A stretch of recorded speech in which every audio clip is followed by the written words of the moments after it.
Hello and welcome to Frogcast Adventures. I am your player in this game, Joseph Blanchett. And before we get started with the adventure itself, I just want to give a little bit of a background on the players in the group a little bit, because it's not our normal D&D group really. So Mark and Jess have been playing D&D with us ever since I started. Since we started the podcast, Mark has been a player. Jess joined us in Witchlight and all that. But in secret, they were actually players in another D&D group. Jess had a friend that she met in World of Warcraft RP named Phil, and during the pandemic, they started playing, D&D like a lot of people did. And they had a couple of campaigns, which I heard a lot about in the background, and apparently they really enjoyed it. Mark was there, Jess was there, Bun was part of one of the campaigns, and a few months ago, Mark invited me to a game that he was DMing with that group, which has mostly remained private, but they are being recorded. They might be released sometime. Who knows? But then Phil got word of the Vecna Eve of Ruin book that just came out, and was like, "Oh, this is something I really want to run." And since I was in the group, he invited me, and so now I'm a part of that D&D group. I asked him if he wanted to be recorded and released. Everyone was okay with it. And I think it's going to be really cool. So, we have some Frogcast regulars, like I said, in this group. Myself, Mark, and Jess, a.k.a. Namir. But we also have a couple of other players that are going to be brand new. We have Kasey and Addie, who are also members of that D&D group. I think Addie is a newer player, but he's a friend of Kasey. And this isn't the Kasey that was in some of the older episodes. This is another person named Kasey. But this is going to be Vecna Eve of Ruin. It's going to start out with the prequel adventure, Nest of the Eldritch Eye. And we're not sure if we're going to start Eve of Ruin directly after that or take a little break first. So we might have a little bit of break before we get to the actual adventure. But yep, just want to give a little heads up. This is a different group, a little more RP focused, a little more serious than some of the other games that me and Mark DM.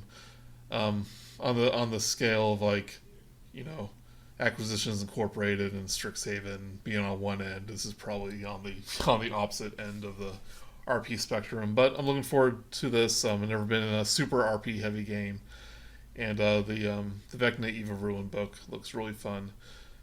Kind of a best of the last 50 years of D&D in terms of its content and all that stuff. So enjoy Vecna Nest of the Eldritch Eye, and enjoy Vecna Eve of Ruin when we get around to doing that. All right. Bye. Oh, just one more thing before we start.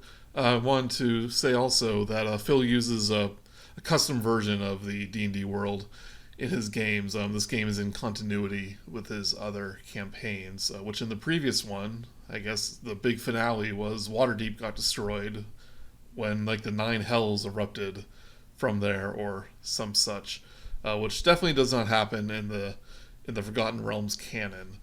So, so some things might be different.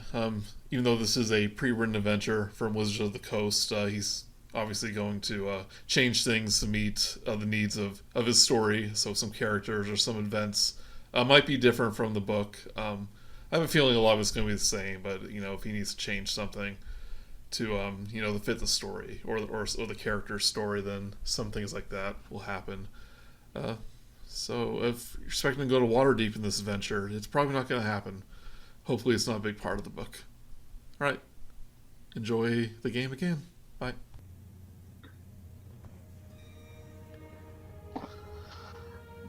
Welcome to Eve of Ruin, or Nest of the Eldritch Eye.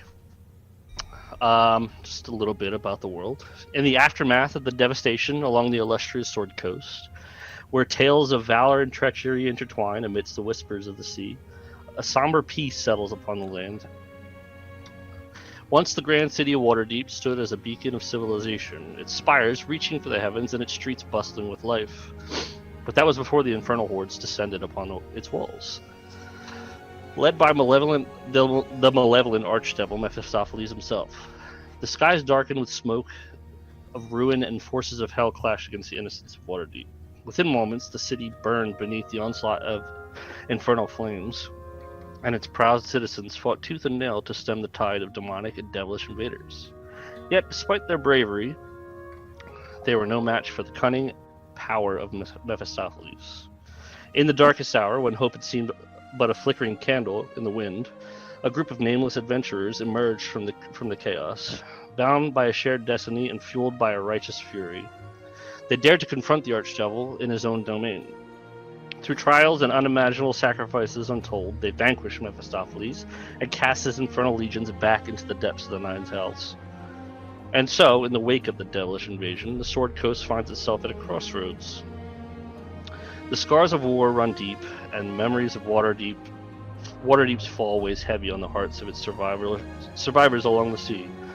Yet amid the ashes of destruction, there blooms a fragile hope for a new beginning, a time of peace, where the people of the Sword Coast can rebuild what was lost and forge a future free from the shadow of infernal tyranny. But whispers linger in the wind, hinting at dark omens yet to come.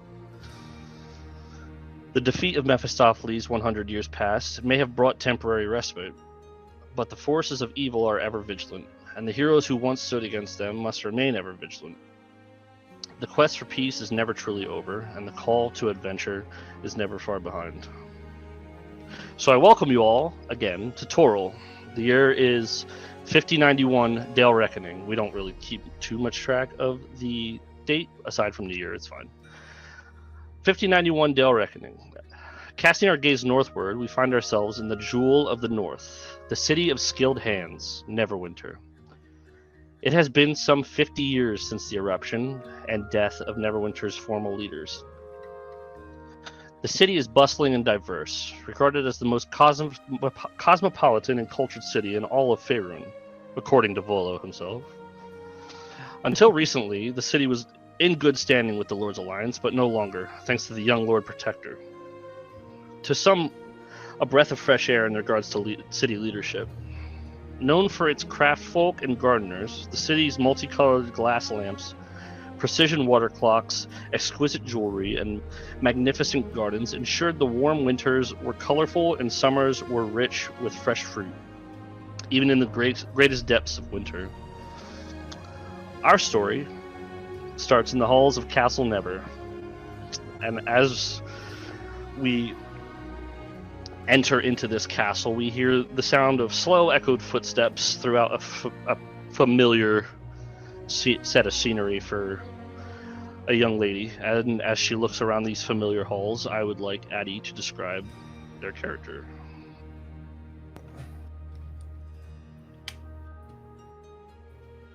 Sorry, just switching over the portrait now.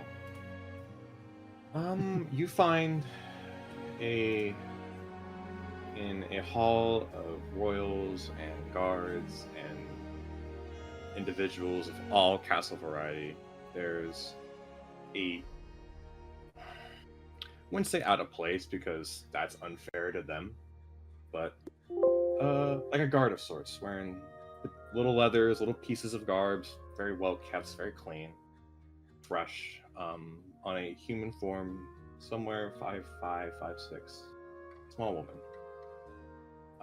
Would be nothing more than a common guard in any other corner, but this strange glow and the lustrous sort of white hair sort of pulled back and knitted together.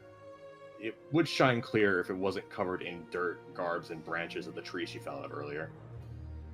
She's currently wiping herself off. That was not the hunt that was supposed to happen, and honestly, the recon could have been better, but the area is clear. And I need to figure out what to do next, because today is a busy day, and I'm tired, and it's been a lot. Honestly, a little stressed out.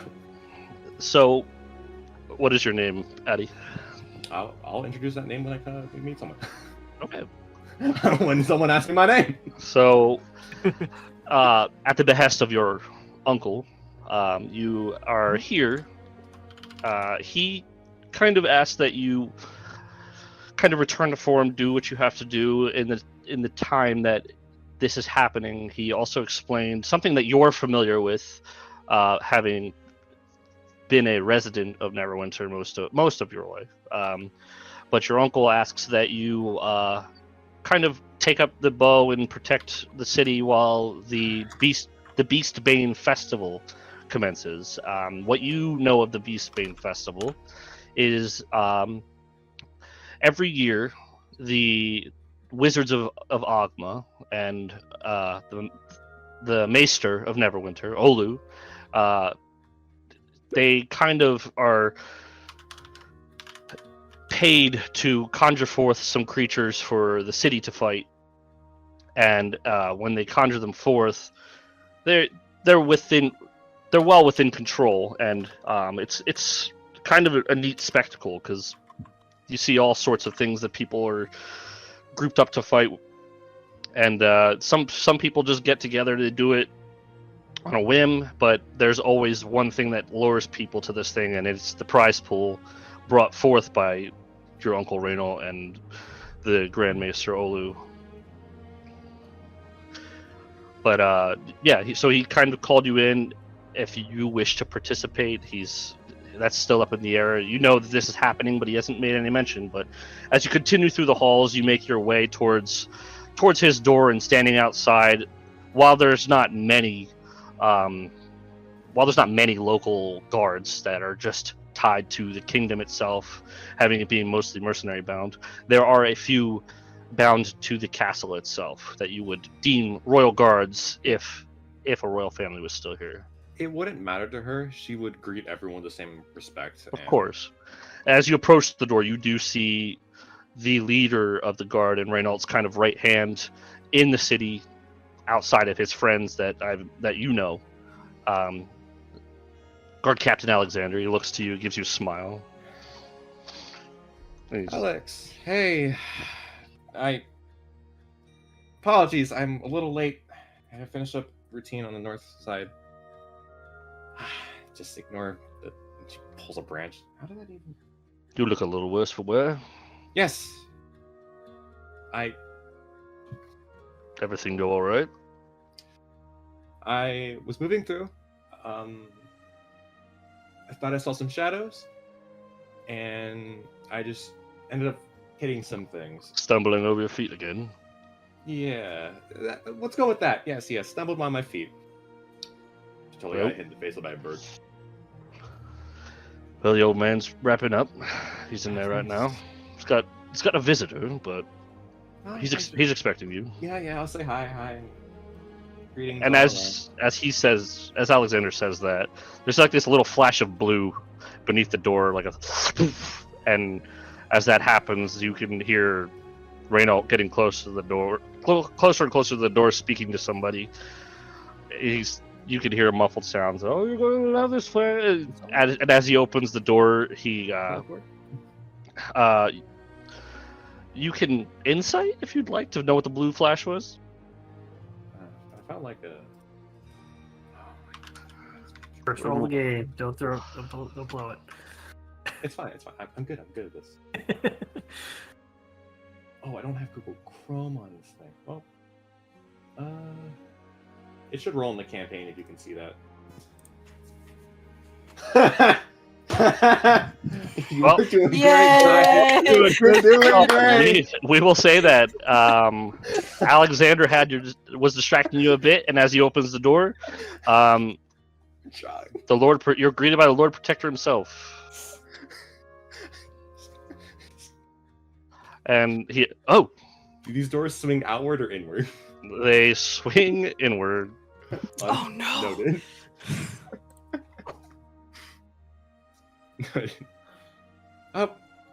Uncle.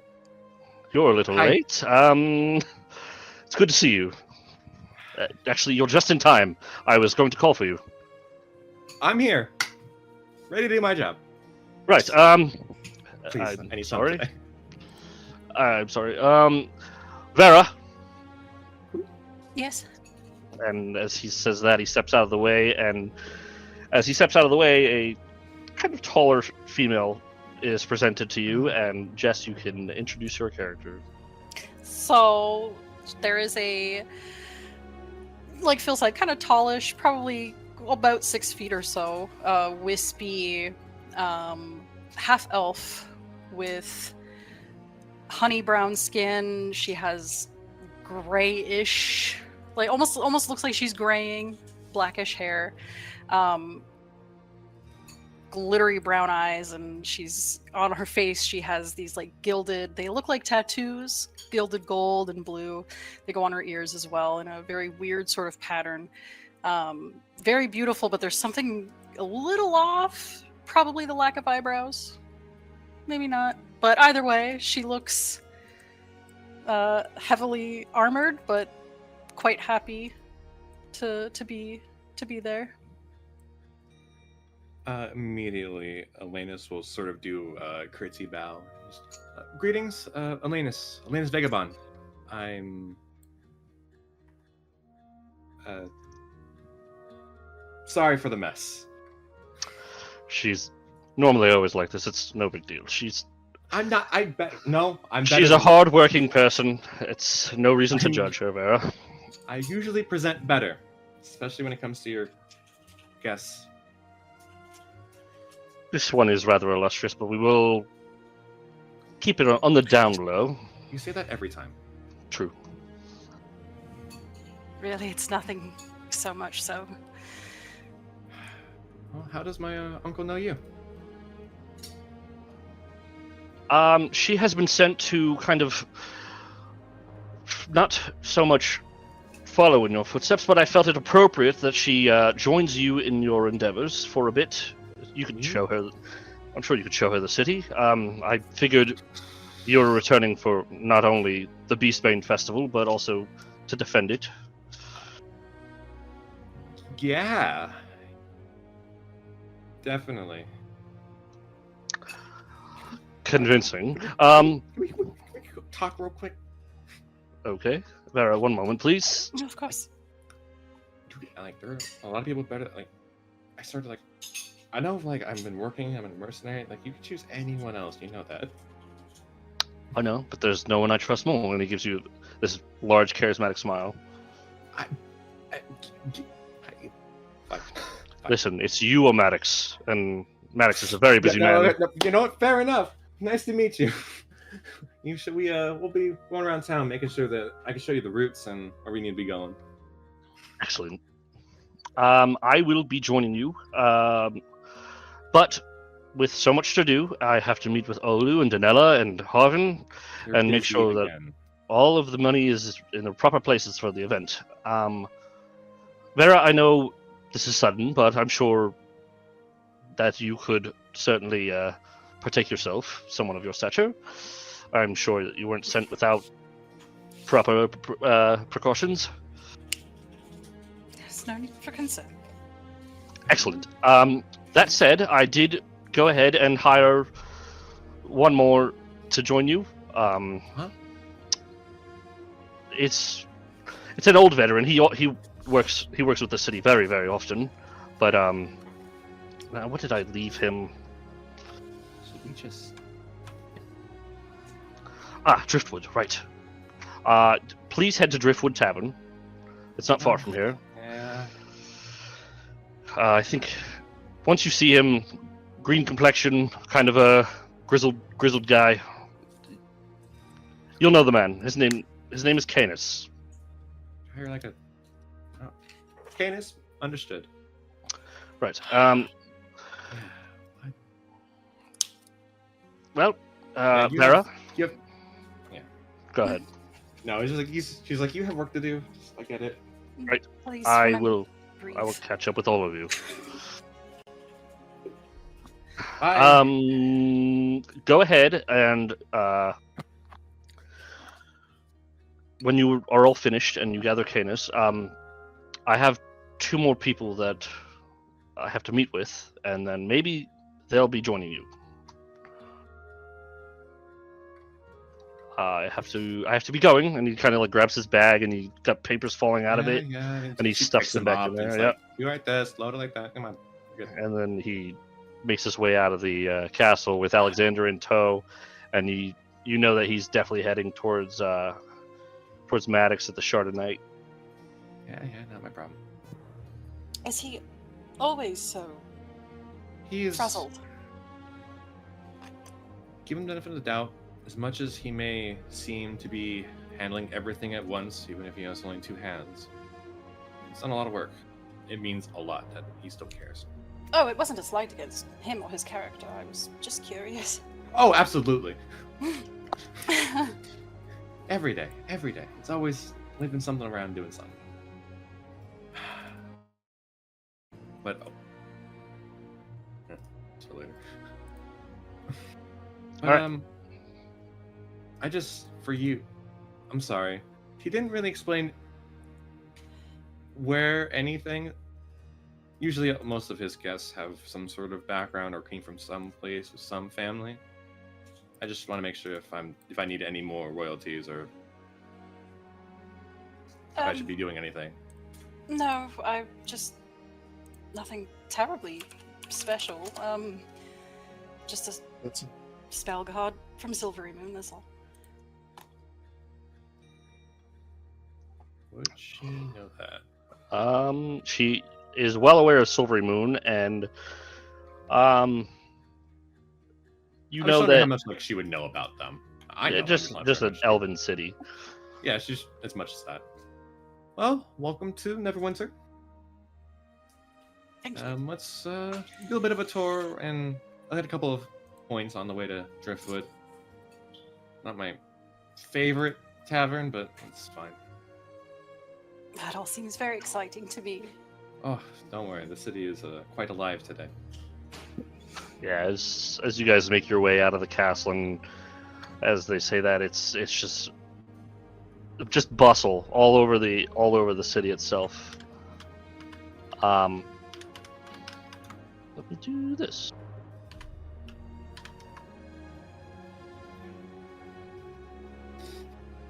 You guys are here. I'm not gonna lie, I was actually pulling out my physical map. You guys are here. This is Castle Never. You, Addie, know that Driftwood is this way. Right on the port. Correct. And as you guys step into the city, like I said, it is bustling. There's people moving everywhere. It's almost like all of the parts are just working together for the festival. If anything, my uncle can get everyone up and moving. He does seem to be quite the charismatic type. Well, if I can give him any trait, as much as he is scattered, he's scattered embers, and everyone's attached to the fire. Sorry, I'm choking on a peppercorn. Don't die on me. I don't have to In do character. Don't choke on that. Oh, God. Remember to chew. That's what I get for shoving food in my face at 9 o'clock. That's exactly what you do at 9 o'clock. As you guys are making your way down to the castle, and you could definitely see Reynault just passing through the crowd. There's no grand procession or anything for him. He's just passing through. Alexander's right behind him. It's almost like he's just trying to fit in. Yeah. And as you guys are wandering, you can just hear all kinds of things. You could see just buskers on the corners and stuff like that. You hear all sorts of things. There's just shops and criers everywhere. The latest news is it's like pertaining to the gardening and all sorts of things. There's some uprising in the lower district, or rather the chasm district is the best way to describe it. And as you guys kind of circle around onto the docks, there's just posters and all sorts of things everywhere for the Beastbane Festival. Let me spell that out. I think it'd be pretty easy to spell out. Unless it's one word. It is. But yeah, so there's just all sorts of things that people are just kind of like just profiting and just from the event itself. You know that it takes place in the lower sector, and some people aren't too happy about that, but they get the same equal chance at winning as everybody else. It had to go somewhere. It's already slightly destroyed. Some of the ruder rich folks will already say that. Well, they're doing their best, okay? They're doing their best, and yeah, it doesn't matter. It's fine. It's fine. Vera is looking at everything like it is the first time she has ever opened her eyes. She is just enthralled by everything she is seeing. Only also will on the way there just point out every little like building, every shop, any knowledge she knows about. Little cornerstones, like who that person is. You kind of been around enough. You don't have much to point out, but this is one of the better areas for taverns and just in general with the people. This is the first time you've kind of seen the ocean, Vera, and it's just the smells and everything is great. As you get into the harbor itself, you have the dock. You have the Driftwood Tavern here, kind of. Then just next to it, you have the beached Leviathan that you just explained to, and then not much further. And oddly enough, out here there's another tavern. This is the bulk of the taverns, just considering this is where the bulk of the travelers come in from. But once you get to the Driftwood Tavern, you can hear inside. You just hear all sorts of music and it's equally as busy as the streets. And as you get inside, there's a kind of a larger woman behind the counter, and she sees you.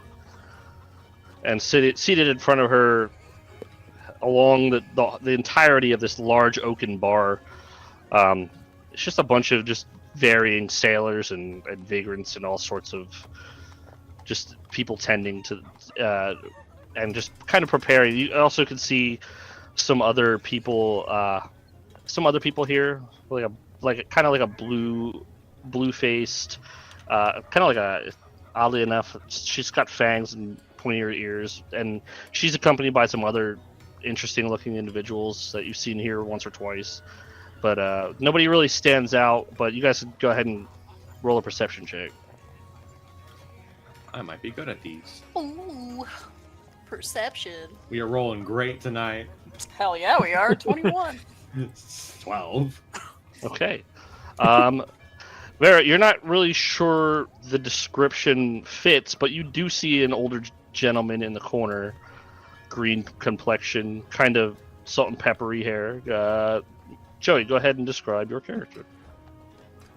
I don't know if I would describe him as older, but you do see a thin, almost gaunt looking, almost elvish at first glance looking individual. But upon closer inspection, kind of matches the description of an elf, but the nose is a little bit too thin, a little bit too high on the face. The ears are a little bit too curved and too large for for the elves that you know of. And you see him at a table, just with piles of food, like breads, potatoes, meats, and he seems to be going to town on this without any self reservation.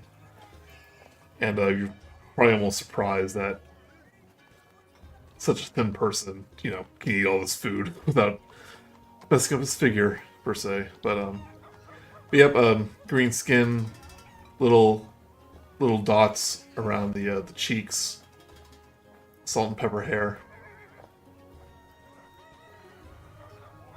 So as you guys walk in, you see that the larger woman behind the counter just kind of, all right, take a seat wherever you like, loves. Now hold on. Sir? Excuse me? kind of Going to this green-skinned individual. it's kind of like midway into a turkey haunch. And he kind of like looks up. I just like I've never seen this before. Like, are you a Canis? He puts down That's the what- he puts down the food and he goes, yes, I'm Canis. Well, Thank you for getting my name right. Sometimes I'm called Canis, and it's not what it is. that's how my uncle pronounced it. We're supposed to be. Well, apparently you were hired to help me out.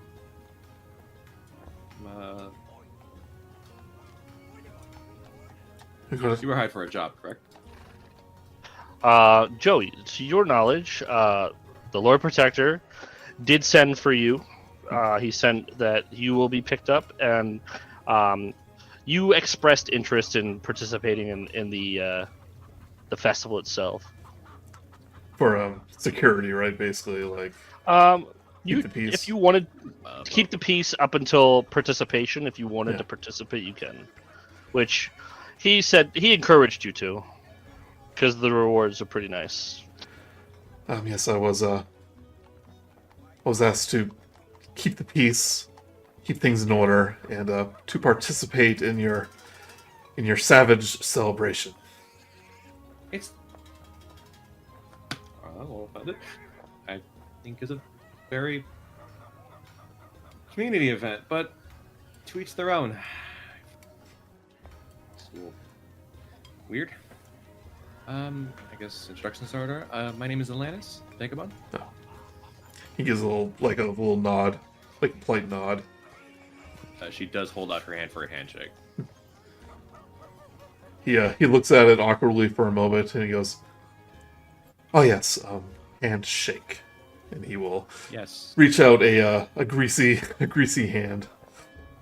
She'll realize it the mistake afterward. Oh, That pardon me, and he'll wipe it on Pardon. piece of cloth. pardon. Get off her glove and start cleaning it. Suppose I had my fill, Floppies. and he'll stand up. He stands around 6'1" or 6'2", He just looks up.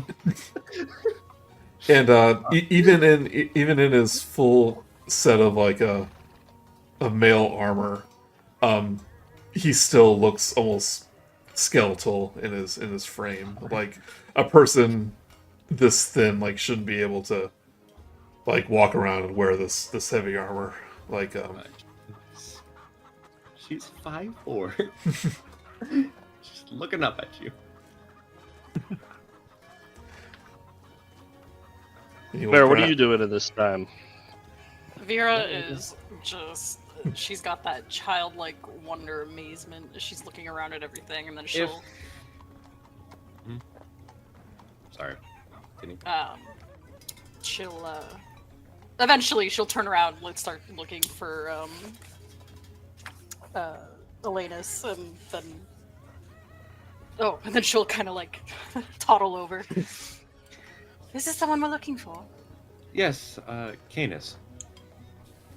Canis. Canis. Wow, you said it earlier and it messed me up. She'll put her hand out. Vera. I'll give it a shake this time. Not greasy. She has a strong grip. I'll be a little like taken aback, like he wasn't expecting it, you know. I mean, she's also wearing like heavy plated gloves, Yeah. but still, it's still like, whoa. Strong.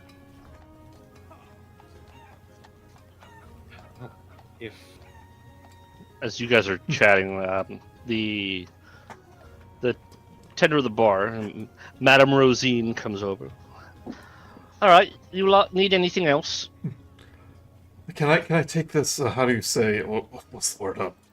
To go. You need a doggy bag? No, I want my Yes. food. no, yeah, no, yes. Thank Right, I'll be right back. You. Thanks, madame. Because Is I haven't tried dog yet. Is it No, good? no, it's a bag. We're getting you a container to go. Oh, let's see. Is common not your first language? I assume not for an elf. Or I'll have to explain this again. Not an elf. You look now an I feel awful lot real like an stupid. elf. I'm sorry. I thought with the ears and apologies. It's not somebody racially profiling. No. How do I explain this to land dwellers of this plane? Have you ever heard of space? Yes, it's between what's between me and the door. Think a little bit higher. Above the door? Much above the door, yes. Like the sky. Beyond the sky. Rosine comes back over. It's like the ocean, but up in the sky, well above, way up. In fact, you could call it an astral sea. Yeah, I saw that in the book I was meant to give a review on. Bless you. He goes, my people are known as the Githyanki. We make our home in the astral sea, which is beyond this world. And I find myself here, doing security for some beast festival. The Beastbane Festival. It's a community event. Think of it. Do your people get together for events? Your people slaughter a lot of things. Yes, that's what I would say. It's like so many things. it's like nothing. Yeah, I was about to say like nothing so communal as this. I suppose more like assaults and raids against our enemies. Not a lot of time for fun.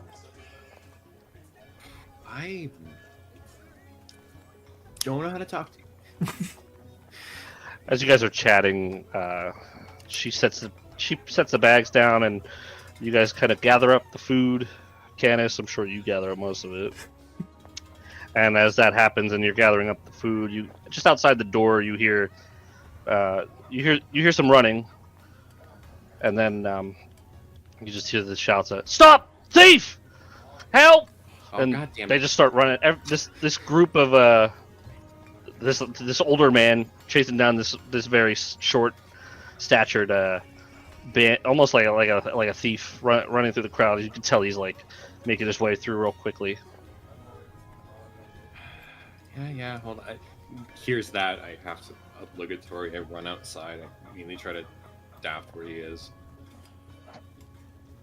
Does everybody kind of follow suit? Yeah. Canis, do you kind of just like you were doing it slowly, and then all of a sudden just kind of like sweep it all into your bag? I'm assuming. Yeah.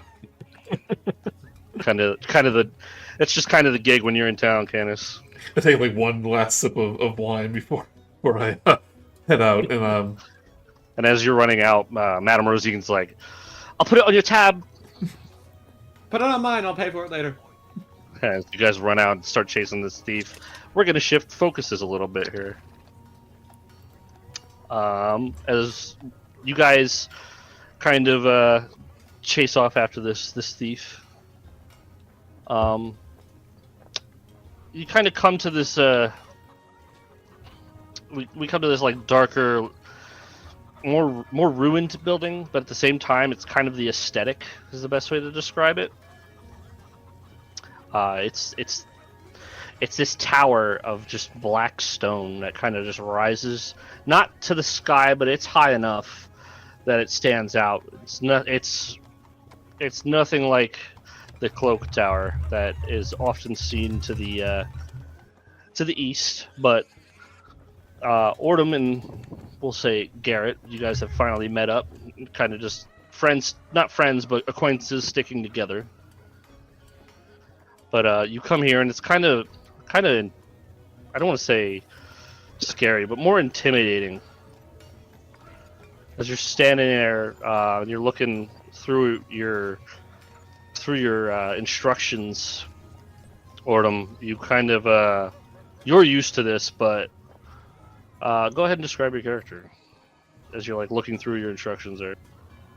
Yeah, it's what you see before you is at first glance this person would look like a Minotaur. They have a very bovine sort of face and very, very prominent curved horns. Upon closer inspection, they're you can tell that they're probably more he's probably more furbolg, with, for whatever reason, having these very intimidating looking horns that he's obviously taken care of. He's wearing very nice red clothing, mostly prominent vestments. He's got a sort of a braided circlet, for lack of a better word, around his head. And he seems to be also be leading into the bovine appearance that he has a very prominent nose ring sticking out of his snout, like a septum nose ring. With him, he's got sort of a bit of splash of yellow on him as well, and prominently he's holding, keeping hold of a seemingly a gem on the end of a necklace. And he's also has one of his hands is in a bit of a metal gauntlet. Not both, just one of his hands. And he's sort of, I guess, looking over the instructions. I imagine is on some sort of parchment. And he's just looking over. It's like, oh, this looks like the place. As you say that, Kasey, you're walking up next to him, more confused than normal because there wasn't the talks of a meeting, but there's talks of a meeting, but not. You didn't expect to join in. But Kasey, you can go ahead and describe your character. So, what you would see is Garret is a vulturous Aarakocra. His face is pretty much absent of feathers, besides the ones that are on the back of his head that are basically white feathers. It kind of like looks like spiky hair. His eyes are red, and he wears pretty much tribal or planistic rags or clothing. He has some skulls across his belt that look rotten, but they don't have the stench of a rotting corpse. Okay. And as you say that, Oordem, Garret, you walk up. Oh, and we go. Yes, so. Hey. I'm not very used to these types of cities, so forgive me. This isn't really my strong suit. I don't know where my other compatriot went. Do not worry, you'll be safe here with me if you're worried about anything. I'm not worried about mice. Worried about decorum. Worried about getting lost. Always look for the tallest tower, and then you'll have a waypoint. But don't worry, I won't let you get too far away. I could just go up this tallest tower if I really wanted to. What the hell are we looking for anyway? As you say that, Garret, you see a man and a soldier walking up. And he kind of steps up to this building, and he takes a second, and he's like, oh, gods, please, make this meeting go okay. It's been a long time. Oh! He walks over to you, and Reynault steps up. It's not hard to pick you two out of a crowd. Well, you, rather. Oordem? Well, if I may be so brave. A Aarakocra and a Minotaur-looking fella. Of course, we're gonna be a sloth. I'm in a crowd. I didn't mean it in a derogatory state. Oh, no. I'm just stating the obvious. No offense was taken. Well, if no offense is taken, then the pleasure is mine to meet you. I am Reynault Nerverwinter, and he extends a hand. Oordem will extend a hand back, and Oordem, the resolute. It's good to meet you, my lord. I've heard a lot about you. It is a pleasure to meet you. I'm honored to have someone of Creto up in Nerverwinter. I'm sorry to hear about Waterdeep. Even though it's been so long, it's still a sore thing for most of you, I'm sure. Get used to it after a while, but it's always there. Splinter that you just can't get rid of. And you, sir, he extends a hand to you, Garret. Garret will like look at the hand and then look up to him. He'll do like one of those bird person like body shakes and neck shake, and then he'll extend a hand. Garret, Pleasure. You two here together. Garret turns his head to look at Oordem. He's like, not particularly, though we have met when I was on my way here in the first place. Right, well, I'm sure you're in town also for the Beastbane Festival, right? Wouldn't miss it for the world. It's a nice time to get your name out there if you need it. Any kind of messages as well. Just, if you don't mind, here he comes. Great. Olu! And as he looks past you guys turn to look towards who he's talking to, and through the crowd, he too is also just accompanied by someone shorter, brown robe, kind of has like a large book, not necessarily chained, but like on like a backpack to the little guy to his back, and the little guy looks kind of like the best way to describe him is he's got like that friar cut, kind of the bowl cut, and he's on the front. Anybody who is religious would notice that he's got a holy symbol as well. And as he's Go ahead. Would you like to roll? Oh yeah, I would like to see if I can identify the holy symbol. Go for it. Religion. While you're My first rolling. roll of the game. Excellent. While you're rolling, I'll add it into the description. You also then cast your gaze to who you can only assume Reynolds is addressing. Standing there in almost all like very, very luxurious silks and silver robe and hood, accompanied by an almost like emotionless mask. Is none other than Olu himself, the archmage and maester of the city, but also Oordem, who you can only assume to be the leader of the temple to Agma. Agma, the god of knowledge.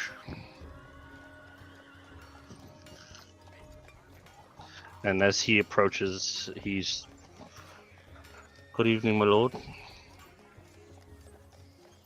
And Reynolds, perfect timing. If you all don't mind, Maddox is waiting inside. I'm sure he's someone that you, Oordem, and your people would get along with very well. I figured introductions were in order, and I figured that he could sponsor anything that you have if you needed anything from the city. I would appreciate that. Anything that could be mutually beneficial to both of our residences. You're welcome. I'm sorry. This is Olu. Dawa, for what it's worth. He is kind of... If I weren't here, he'd be in charge of the city, and Olu... You could tell Olu... You can see his eyes, but you can't see much to them. They're silver. The pupils are silver, and they're bloodshot like crazy. And around his eyes, the eyelids themselves is very dark. Like, I don't want to call it... it's like splotchy in spots, and you're not entirely sure what is beneath the mask, but you could certainly tell that you can smell. You yourself, Garret, can smell kind of like a rot to him. The city with leprosy, is that why you wear the mask? This is not leprosy, but it's something far worse. Far worse than leprosy. Quite the tall thing. That can... Garret, like, clicks his beak together. Is like the tiny holes kind of flare a bit. Right. Well, whatever it is that you have, I'm sorry you must deal with it, but you seem like you're capable of dealing with it on your own.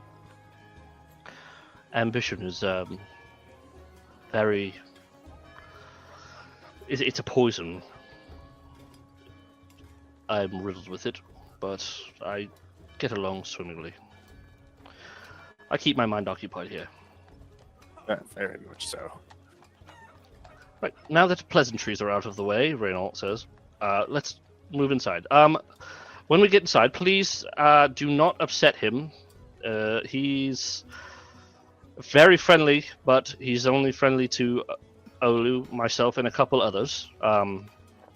But I do have some people that you could be joining up with after this meeting that will help you partake in the Beastbane Festival. You all seem more than equipped for it, I'm sure. We're well traveled and protect ourselves. More than enough. More than enough. Right. I will meet you inside. Just give me a moment. I'm going to speak with Olu. I was trying to kill two birds with one stone. No offense, Garret.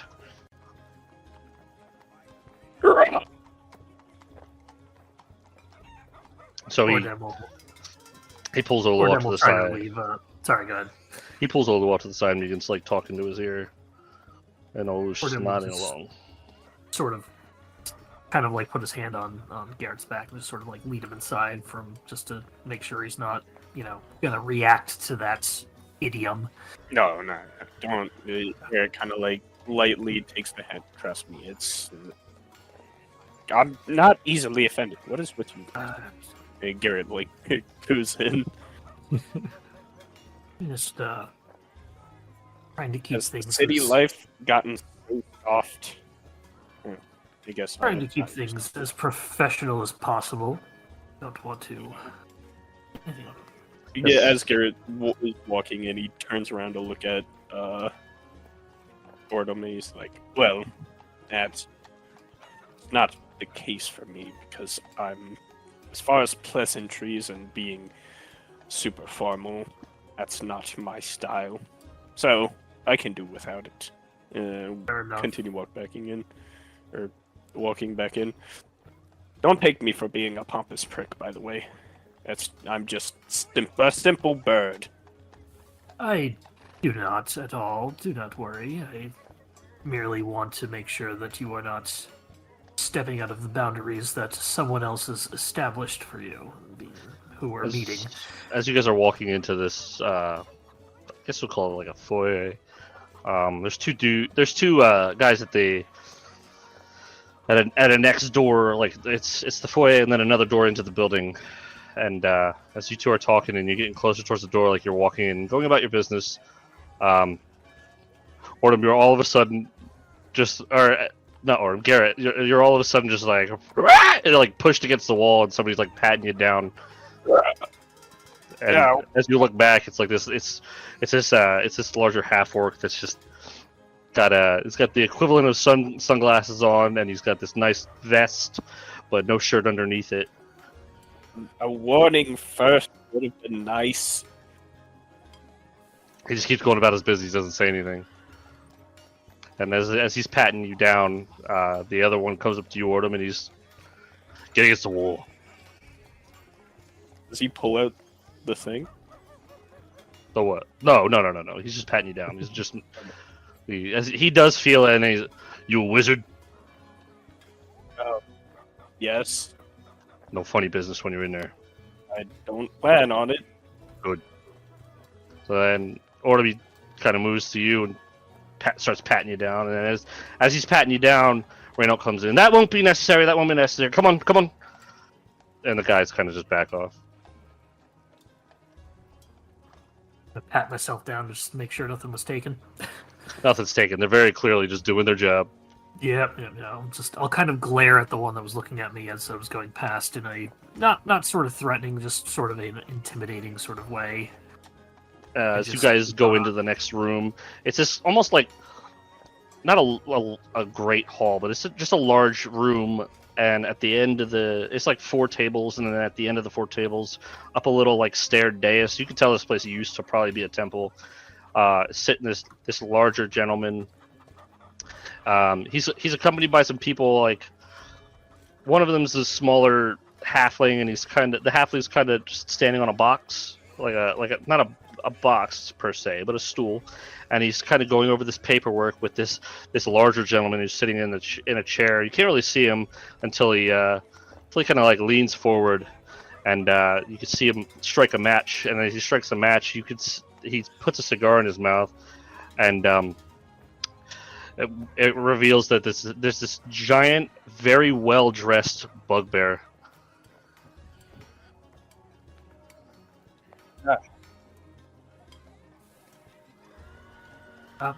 Sorry, Phil. I need 1 minute. Just give me. I'll be right back. I will still be listening. This man kind of looks at you two as you come in, Garret and Reynolds, just kind of just walking right through everybody who's kind of having business. And inside, you see all kinds of things going on in here. You see card games, and like this is the good part of town, but it doesn't look like it in here. Shade. Himself shady. He'll start following. Reynolds like, just don't mess with anyone's games. I don't. Keep your head. He's telling both of you, just keep your head down. We're here to talk to Maddox, and that's it. Yeah, Garrett's got like his wings kind of like tucked and kept to his sides. He walks up the steps. He gets up to Maddox, and Maddox stands up. He's about like 7 feet tall. Reynold, how you doing? And Reynolds just like, hey Maddox, long time no see. Yeah, I was wondering when you were gonna come around. You only come around when you need something, huh? I don't need something per se, but Oordem does. He's here on account of his people of Creto. He kind of looks. Maddox kind of walks up to Oordem and kind of looks him up and down, his arms down, dangling past his knees, and he kind of has got all sorts of rings. And for a better sense of the term, he's as the most gangster mafia bugbear you've ever seen. That's put a bugbear like so perfectly too. Oordem will And when Reynolds introduces you, Oordem, he goes, "How you doing?" Yeah. Hello, Maddox. Sir. A little taken aback by the he kind of, for lack of a better word, a little different decorum, the culture shock, essentially. Yeah, he stands back and he takes a big whiff of his cigar.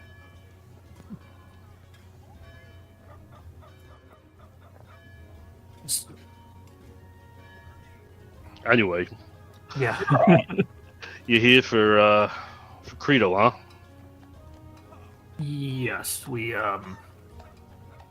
I was sent here by the council to deal with matters, lack of a better term. Right. You got the papers? I believe I do, and I will take out, I assume, the papers that I have. Mm-hmm. He takes the papers out. He's kind of a big pile.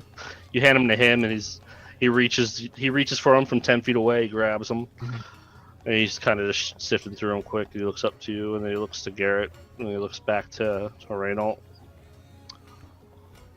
Takes another big puff of his cigar. Garret kind of like moves around. He's just not trying to make eye contact with this bugbear. You got a problem there, Garret? Oh, you're quite large, and my bones are hollow. So. Reynolds looks up at Maddox, and Maddox just kind of like, don't worry, it's all show. He just don't talk about what he saw in here, and he hands the papers back to you. Well, actually, he hands the papers to the little halfling. The halfling kind of goes through them, and he's right, and he's going through things, and he's kind of just muttering to himself. I think this should be more than affordable. As long as you're willing to set up trade, More than willing. Master Oordem. I am more than willing. It's what I'm here for. Excellent. We'll have to get the proper paperwork and make sure that we go through with everything here. On our end. In the meantime, I'm sure Reynolds has also has you here for a reason. He's never without it. And Reynolds just looks at them and says, "Well, I did mention to them that the Beastbane Festival is about to happen. They have yet to meet with the others of their party, but if they're all going to work together, party. I have my niece. She is gathering up others that I trust undoubtedly. The other is naturally my niece, so I trust her just as much. And then there is a visitor of high esteem that my niece is just showing around the city. I think that you all will do very well, given the strengths and weaknesses of each other." And then Maddox kind of chimes in. "Yeah, I guess it's he does have a knack for this kind of thing. He's good at seeing the characters and everybody, but that's also he also led our team when we won the Beastbane Festival. What was it, like 20 years ago? I believe so."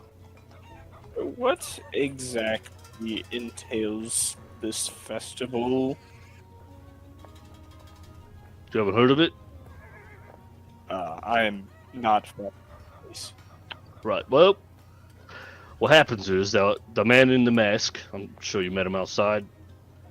Yeah, Him and his lackeys go ahead and they conjure forth some monsters. So they naturally, when they go away, they go back to their plane. So it's all in fair game. But you have to make sure that the people who are willing to participate are also willing to subject themselves to that kind of harm, if it happens. What would the Beastbane Festival be without a little bit of danger?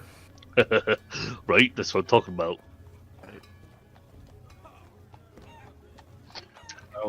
What's the reward? Naturally, to keep the money flowing, we head into Castle Never, and we kind of dig through the vaults a little bit. We let you pick something out. That's very interesting. Well, I would be curious to see what a city like this has in store. When Maddox mentions the vault, Randall kind of just elbows him in the gut, and he's like, "Whoa!" You see just a big puff of smoke come out of him. Oh, hey, don't Randall. do that to him. To be fair, we are not supposed to talk about the vaults or Castle Never to begin with. okay, well, he has to make it somewhat enticing for someone like myself. Even entrance into Castle Never is more than enough for some people. Not you or anyone else, but to some. Yeah, apparently there's some like big secrets down there. I haven't been able to look. Been too busy. You know, shaking down thugs. Right. Indeed. Right. So they kind of get the paperwork all in a line, and Reynold walks up to you. Well, if you're willing to participate, I suggest we head on back to the meeting point I established for my niece and the others. I'm sure they're quite busy, but we don't keep them waiting. I'm sorry to keep you running all over the city, but the business here is concluded, and Maddox and Mr. Potswab will be sure to follow up with you. I thank you for your time, and hope that this trade is beneficial to both of us, all of us. We'll be sure to keep you well supplied, kid. Don't worry. Appreciate it. Hey, you, bird boy. Yes. If you need anything, you just ask old Maddox. Well, could you give me a example of something that I would need?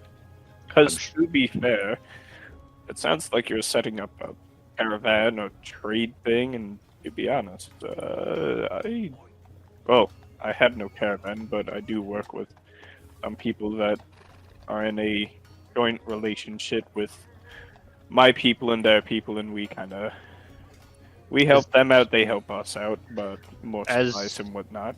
As you're talking, one of his other guys come up to him and kind of whisper in his ear, "You came here with someone?"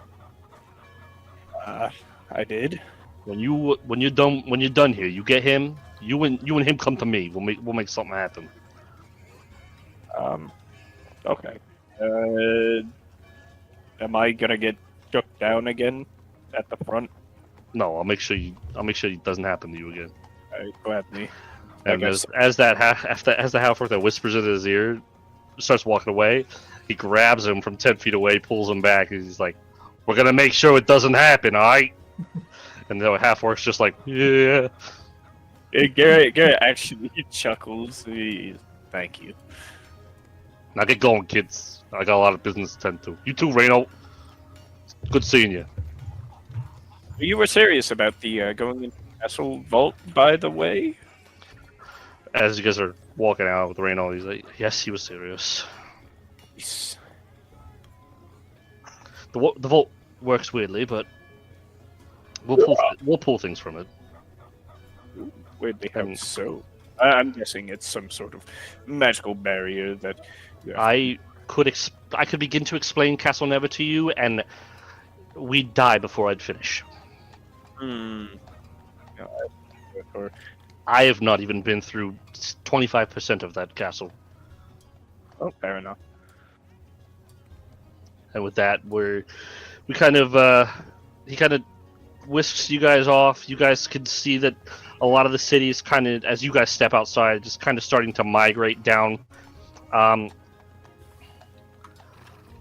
We will say that with relative ease between the three of you, Canis, Ellanis, and Vera, you guys easily take down the little halfling that had stolen from somebody. It wasn't a bunch. It wasn't as bad as you all expected.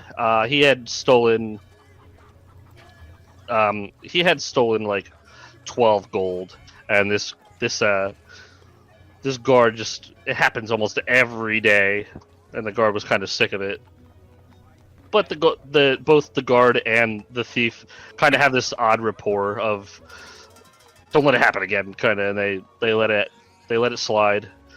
And at that point, Ellanis, you and the group are told to meet up at the Temple of Ogma in the House of Knowledge.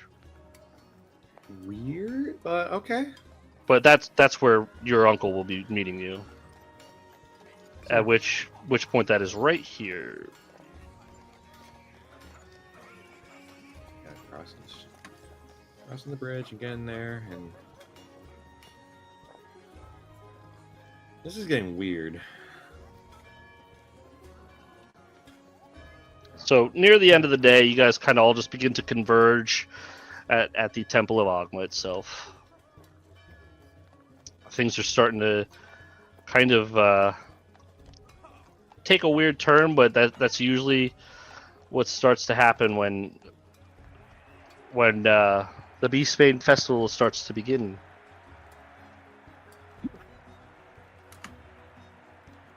And as you guys get into the temple itself, you kind of make yourself at home off to the side. They were expecting you, and that same not the same gentleman, but dressed similarly. The bowl cut, young man, little darker skin, more olive tone, kind of walks you guys over towards a room that Reynolds kind of prepared for you all anyway. And when you get in there, you guys are kind of out of breath, but there's a plate, charcuterie boards, and all sorts of things ready for you, and the room is yours. And all 5 of us are there? No, them 3 first. Gotcha. Is this like a VIP box, basically? Kind of. You're kind of like taken up into a room that has a balcony, and on said balcony, you guys can walk out to the balcony, and you see most of the Chasm District here. And in the Chasm District, you can already start to see some combat that's going on. You can see some fire going everywhere. all along the walls and along the rivers, and some of the cordoned off areas. You can just see people cheering and trying to get a look. A bunch of the lower class people are like up on their roofs. They're kind of cheering along as well. Why do they call it the Chasm District? I mean, it's obvious that there's a chasm there, but what was the cause? That was how long ago? 50 so years before that happened. I'm trying to remember the exact dates. It's somewhere in the 50 to 100 years ago. Yeah, it was 50 odd years ago. We had some, best describe it as tectonic issues. Apparently there were some forces at play, and an eruption happened inside the city. And obviously to move the earth to bring a big hole. It was a whole lot of cleanup. As your mid-story, you can hear Reynold join in your story. The underdog spewed forth. And in tow he has Oordem and Garret with him. Garret is Yeah, and at one of the skulls from his belt. Okay, Uncle, you have a very strange knack of picking up unique individuals. You know that? I mean, I travel with you. Okay. He just smirks at you, kind of pats you on the back. How did your morning go, Canis? It is a pleasure to see you again. He goes, it's a pleasure as always. Saying, I appreciate the work, though. Of course. The food is surprisingly expensive. Well, when you order as much as you do, I'm sure. Guess I'm told I should cut back. I've gained what they call, what do you call, acid reflux? Very unpleasant. Is the charcuterie board just already, like, emptied? No, it's prepped and ready for everybody. Oh, Canis, okay. Oh, what's that? The charcuterie board, the hors d'oeuvres. Oh. Did Canis eat them all? Oh, there's hors d'oeuvres? Yeah, he is. He's there. Oordem will... This doesn't look like a pig in a blanket at all. I'm very disappointed. As you guys are eating and, like, poking at foods. Well, I'm glad you're all here, and I'm sure rumor of why I brought you all together is kind of seeped into each other, I'm sure. He looks around the room. Lady Vera, I hope your stay is going well. It is. You have quite the city. It belongs to all of us, really. So, I'm assuming you're all willing to partake in the Beastbane Festival? Yes, with the guarantee that I'd get some trinkets from the castle. Yes, we'll be fighting these two individuals, and I point to Oordem and Garret. Unfortunately, no, they'll be joining you. That's a lot of a gift with no dragon in sight. That reminds me, introductions are in order. Oordem, Garret, this is my niece. You're all welcome to introduce yourselves. And as he starts with you... I guess I should appropriate first. As your de facto guide to Nerverwinter, Ellanis, Bigheart. And she'll do a little bow.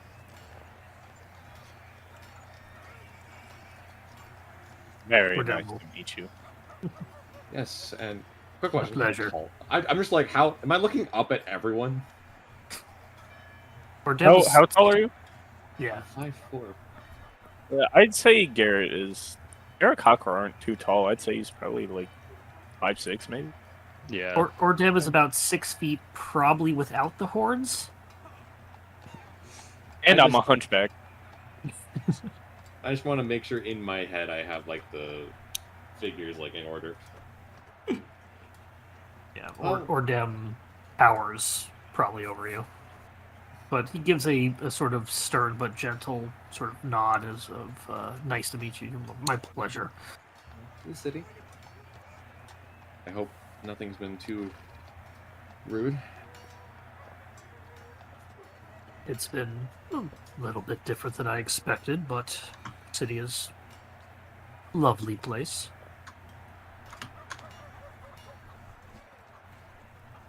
Was Garret the one that made a comment about a gift without his red dragon? Yeah. Yeah. Yeah. When he hears that, he definitely stiffens up a little bit. His nose looks even more like a look of disgust. But he quickly kind of calms himself and gives a little nod and goes, well, at least you know what I am. I'd be worried if I didn't, to be fair. People, even though you aren't known amongst the other races of this world. He goes, I must admit I've never met an avian individual like yourself. And I bet you've never met someone like this guy right here. And he kind of like wing taps Oordem. He goes, no, that's Yes. new as well. Yeah, Likewise. depending on where you go in this world or plane, however you see it, there's a lot of more bestial races. There's fish people, there's bird people, there's cow people. Though, I wouldn't necessarily say this one's a cow person. I'm not even sure what he is. At this point, he sure looks like one. But there's all kinds of the different races that are fascinating to see. Not to mention the individuals of those races. There's plenty of diversity. Oh yes, I'm actually quite a rare version of my Aarakocra counterparts. Unique. We're all unique in some way. You and I more than others. Don't guess yourself too much. Well, I'm not a stranger to the more bestial races of the Astral Sea. So, simply something new. And what was your name? Call me Canis. Canis. How do you spell that? Would he know letters? Like, Just starts like clicking and making Yeah. weird like noises. he goes, I was reading a book to help me learn these ABCs. Let me think for a moment. And he will, CANIS. I legitimately don't know if that was in character or that I was just about to say Oh, that. the K. Yeah. It was a goof, but yeah, let's say it's a character. I thought it'd be spelled with a C. And A C or a K? He goes, I Does don't he know what know. that is? Oh, that is fair. Sorry, I didn't your tongue. and who is this young lady? And I'll look to Vera. Vera. Quiet one, are you? Oh, I suppose there isn't too much to say. Is that really? I would say with the excuse me, with the amount of shade in the city, or the festival that's going on, or just running into apparently strangers that you're gonna get set up with, I feel like there's plenty to talk about, wouldn't you say? Oh, I mean, there's plenty to talk about, but it isn't always the time to talk, I suppose, and I hate to talk everybody's ear off. Right. There Well- are better things to talk about than myself or where I come from. Speaking of, we don't want to miss out on the festivities. If you are all ready and willing, understand that there is a chance of injury or bodily harm but we also are prepared and have donated a large sum to the Temple of Tyr, and Danella Sunsong is ready and on standby with her clerics, should the need arise. That said, when you are ready, we will try to find you a spot to sneak into the lower city. So are these just a clarification? It's sort of they're released into that part of the city. It's not like an arena or anything like that. It's just sort of an open area. In that part of the city, yep. Okay, gotcha. Is this like the thing of Final Fantasy 9? It's akin to it, but how it's judged, you guys aren't sure yet. Okay. Oordem will go. Ready when everyone else is, I guess. I know the circumstances are very odd, but It's. She will kind of give her uncle a glance, like. he kind of looks to you, Ellanis, and he just mouths Olu to you. Fine. You know Olu to be a master of divination magics. Can I Yeah. see if I spot that mouthing? Sure. What would you like me to roll? Insight, perception? Let's say insight. I'm a little better at that. Alright. Still crap. 7. So probably not. Well, I don't want to keep the fans waiting. Let's get a move on. I will ask, I'd like to know what foe I'm about to face. What kind of beast are we going to battle with? There are all sorts of things throughout the city. It ranges. I'm not to be vague. We have all kinds of things. They've apparently conjured forth some mimics that, if you decide to go around and break the rules and loot someone's home, could greet you. There are things like hellhounds. He kind of gives a very uncertain smile. But then also things like displacer beasts, and I believe some other higher tier monsters. But to be fair, what you run into is just keep track of what you kill, or send back to where it's come from. Yeah, as he hears these names, like, you can tell, like a lot of them are unrecognizable to him, like, where he's from. He just doesn't have things like that. I assure you, they are certainly things that will return to where they came from, or are overpopulated in the area. As long as we go space clowns, I suppose it's fine. I think we've made room for one of them. Dear God. I kid. Right, follow me. We're wasting time. I don't want you all to fall behind. I didn't tell you this part of my backstory where his family was killed by space clowns. As we're going, I'll keep step with Garret and just say, Garret, are you armored at all? You see what I'm wearing? I wouldn't say so, but I do have the magical capability to armor myself. I might be able to do that a little more efficiently between the two of us. Like that. A mage armor essentially shared.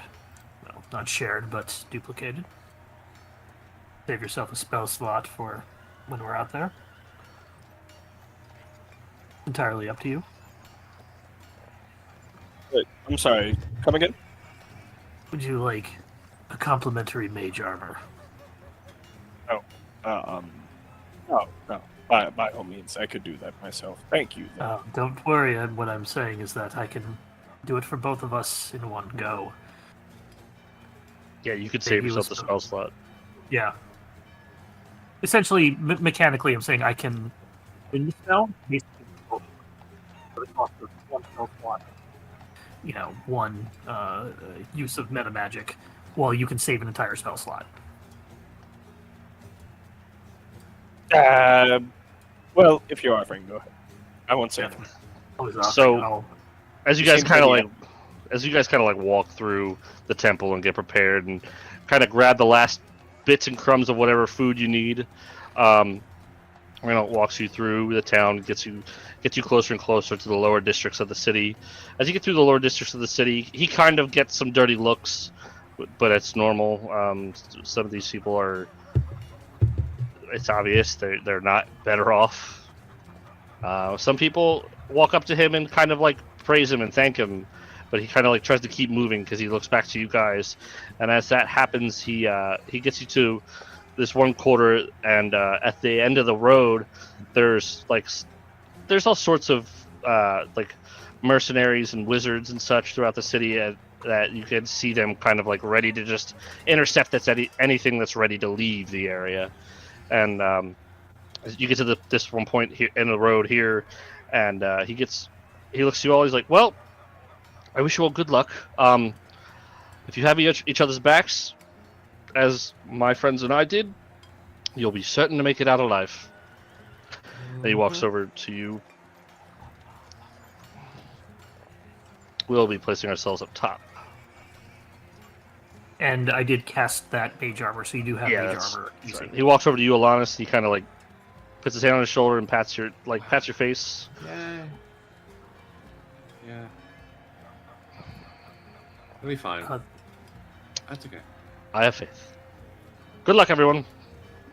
More than me. You'll be fine. Don't worry. So you guys will be placing yourself. It's black right now, right? Yeah. Correct. Okay. Throughout this area, you can definitely hear the sounds of combat and other groups in the area, but at the same time, you're also hearing the sounds of padded footfalls and monsters and growls and all sorts of things, similar to things that you've kind of encountered. Vera, in your training, you'd have bumped into like displacer beasts and such. You could hear them throughout the city. We will reveal the map. Right after he leaves, though, I turn to one of them and go, shouldn't, it's like this man is their leader. Shouldn't these people show him more respect as he walks among them? It's less that there's a need for respect. He is the way he is for the people. I'm not sure how it works with you or how your culture is formed, but he is just a person like the rest of them, and he wants to make sure that's not. He doesn't like all the formalities and the names and states and vows, but he's here to make sure the city runs good and make sure people have somewhat of a well-off time. That means getting to know them. It means being with them. It makes them a little better. If you insist. So you guys will be placing your tokens up here.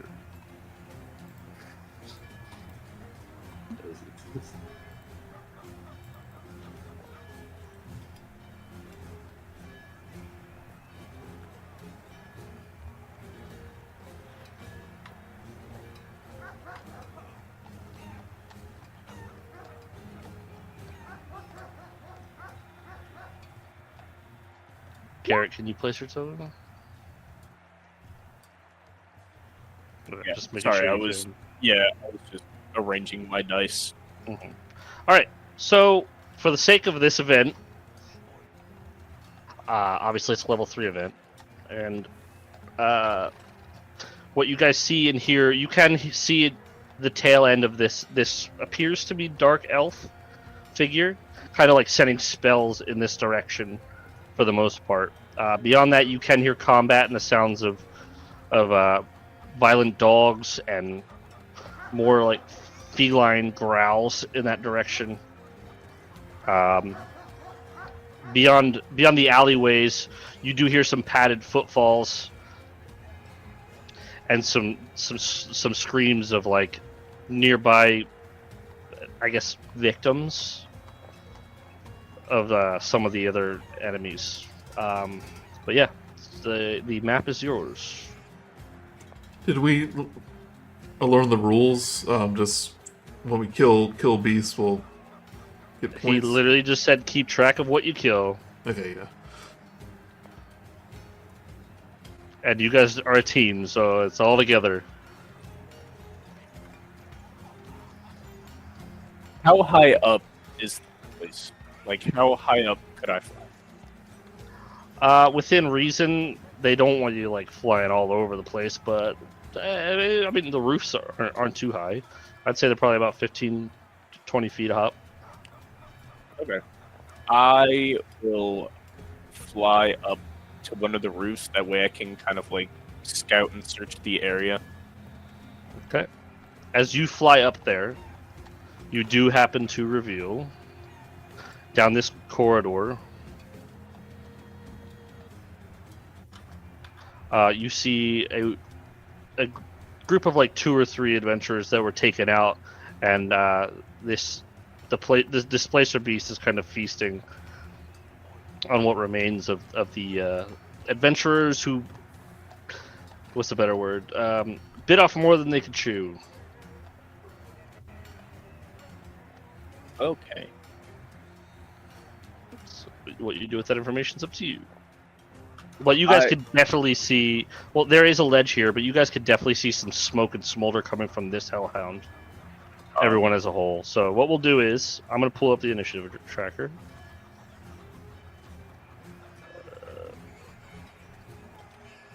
And we will. I like to do my monsters all together. It's just a lot easier that way. But it's up to the group and the players what they want to do.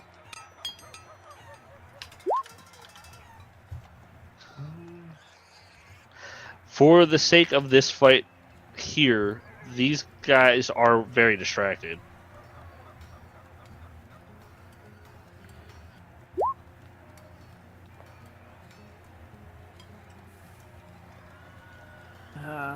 What did I roll the 12 for initiative, so this just get me on the board.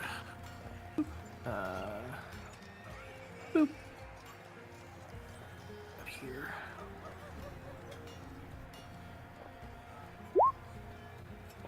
I'm at the initiative check, but you know what I mean. You have to click yourself and then roll. But I'll add you, it's fine. No, I got it. That wasn't a true roll. It didn't work for me with So roll what 20, was the- so or D&D Beyond, so I'm gonna set up my initiative What was on the first one? 13? proper on this sheet. I have you here. You have 10. Yeah, I added myself. It should be 12 now. Okay. I'm just gonna set up initiative proper. Yeah, I'm taking the first one. That's fine. Okay, so as that happens, you guys can hear the displacer beast kind of just like ripping and tearing at stuff. We'll say, as you see this, Garret, we'll let you go first. But beyond that, we're going to go into initiative order. Okay, so I will immediately call out.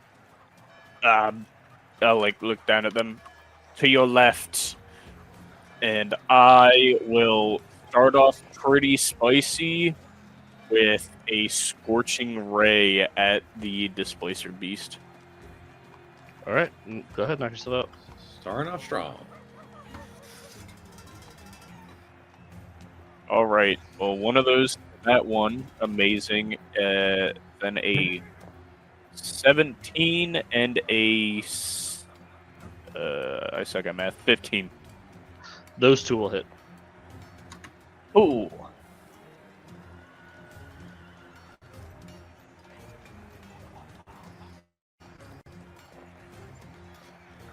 For a total of 14 fire damage. 14 fire damage? Indeed. All right.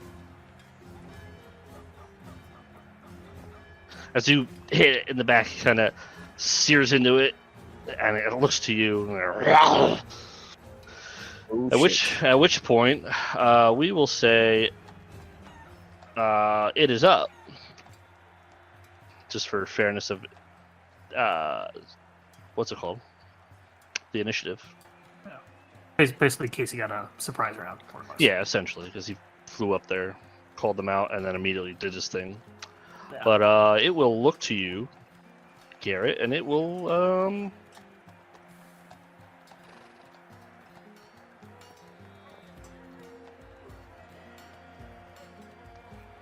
it'll begin to start shimmering. It looks like it's almost in two places. And at that point, it's gonna charge in your direction. I'm just trying to see if it can climb. I don't think it has a climb speed. No, it does not. So it will.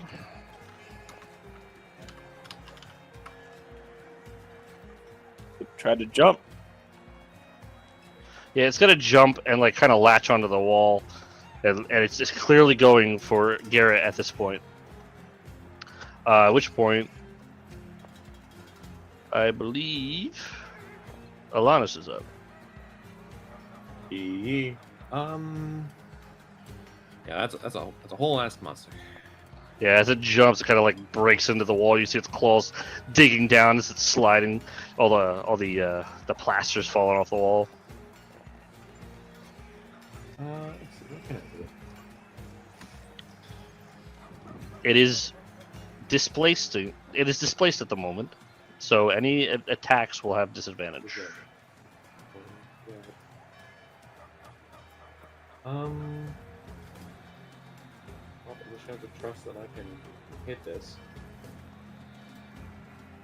I'm gonna do. Yeah, we just roll for an attack then. Okay, Oordem, you're next. Then you're ready. Okay. 15 at disadvantage. A 15 will hit. I will immediately mark as favored foe. Okay. So I'll do a D4 damage on top of this. So, 10 plus 1, 11 damage of that arrow.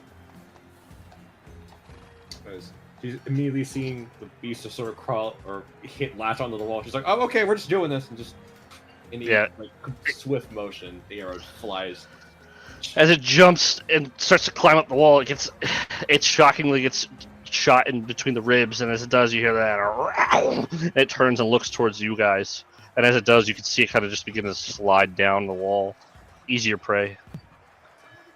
Oordem, you're up. Oh, I was gonna move. Sorry, go ahead. I was gonna try and immediately get some distance for this way. Okay. At least try and get all clumped. For the sake of the battle, these are about 10 feet up. Mm-hmm. Okay. She's running across the room. At which point, Oordem, you're up. Seeing that it's displacing, I'm just going to go a simple little thing. I'll take out pretty much a cast Toll the Dead on the Displacer Beast.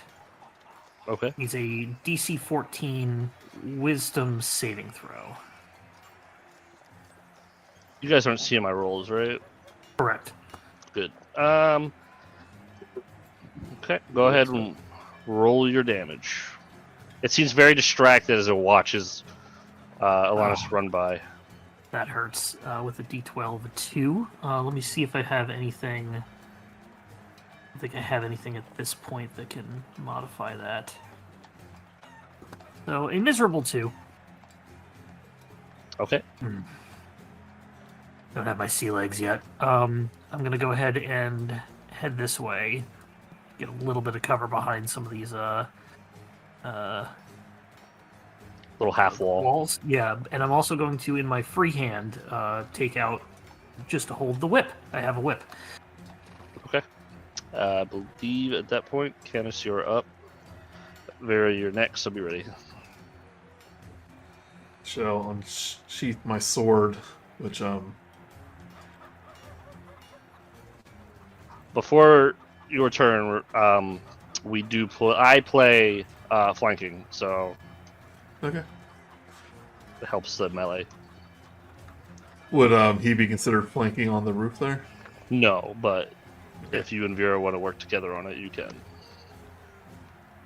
He goes, I go high, you go low.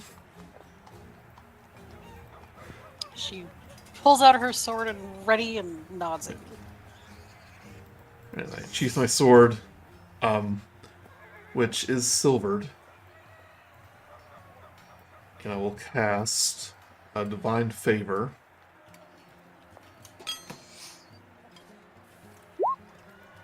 Which is concentration. It gives me 1d4 extra radiance on a hit. Okay. It glimmers a little more, and I'll do a greatsword attack. Alright. 25. Oh, is it? Wait, is it disadvantage? It is disadvantage, yes. Oh, that's a crit though. Is that an automatic hit? Did you roll disadvantage is my question. No, yeah, that's right. Yeah, roll Yeah. disadvantage. Darn. Oh, another crit? Oh my god! Absolutely. It's gonna be like this, Joey. You cheating, Joey? So 20 total. 20 total, plus is the D4 double too? Smite that bitch. It is doubled. Yeah, all dice rolls are doubled for my game. okay, yeah. Plus an additional 1, and then additional 4 with the divine. So 25 total right now. 25. Do you smite or no? Is that considered a spell? You use a first spell slot to do 2d8, but since it's a crit, you do 4d8. Correct. Yeah, since it's a crit, we'll do that Do smite. it. The good thing about smite is you can choose when to do it, before or Yeah. after an attack. So So- always so- do it on crits. Yeah, so Only your divine smite. Well, actually, your bonus action smites you can. that Go ahead. divine favor was a bonus action. So Okay, well, your divine smites, they aren't a bonus action. You can do that whenever. Yep. okay, never played Paladin before. So that's Yep. 2d6 48. 48. All right, Is the crit? Yeah. it's an extra 16. Yeah. So total is it was 25 and 16, right? Yes. 41. Wow. That was a solid hit. No big deal. So Canis kind of runs forward. His lithe figure kind of runs forward, jumps up the wall, and as he jumps up the wall, he brings the sword directly down with nowhere for the displacement piece to kind of run, and he just lops off one of the tentacles. And as he lops off the tentacle, the lingering holy light just erupts onto its body, and you can see it's kind of like blackish, leathery skin just kind of sear into just like a pinkish red. As it just kind of rears back, and it almost looks like it's like ready to run. And Vera, you were For a second, I thought you weren't going to need my help after all. as you cut that tentacle off, you can see its displacement kind of just like slowly stop. I give a little I will smirk to that remark. I should have just enough movement to get right behind it, I think. Do I? Yeah, I do. Well, the half wall. Well, You're yeah, good. Yeah, You're I'm good. So I will hop. Gonna get myself there, I suppose. Yep. You You do have disadvantage because it's not displacement anymore. The crit, I'm gonna go with it. It injured the tentacle. So I'm not at disadvantage anymore? Nope, you have advantage. Ooh. Okay. Now, As you get up here, though, Vera, the one thing I do want to point out. yeah, I mean, you're still gonna attack, but yeah. another hellhound, kind of just sitting there, and it's already like sprinting full bore down the alleyway. Okay.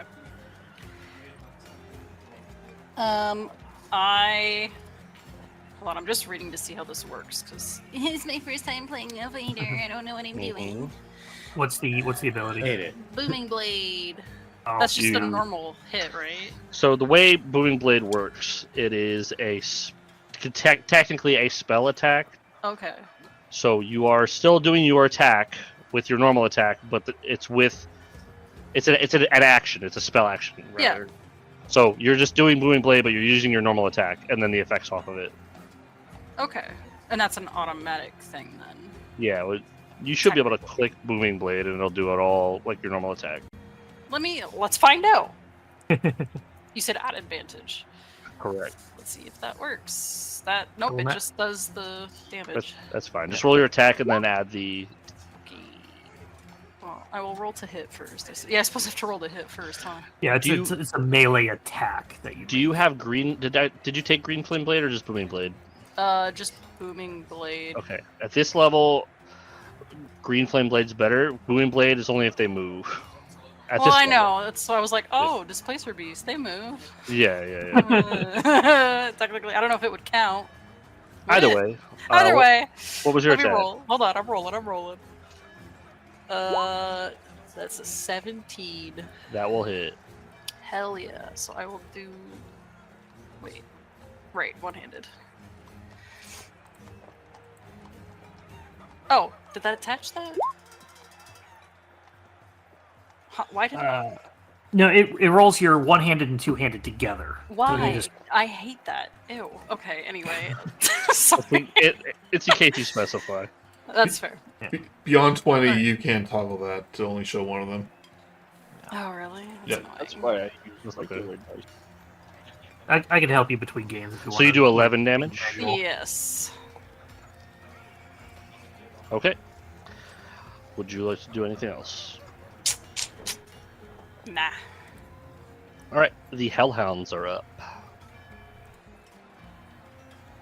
There are 2 of them. And they have pack tactics. You fucker.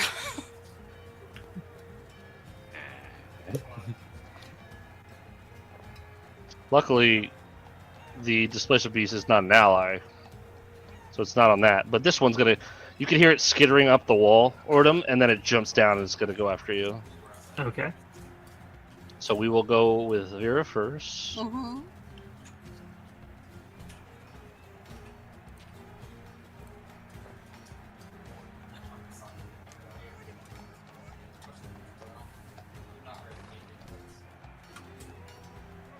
Sorry, I was doing something. you're good. Vera first.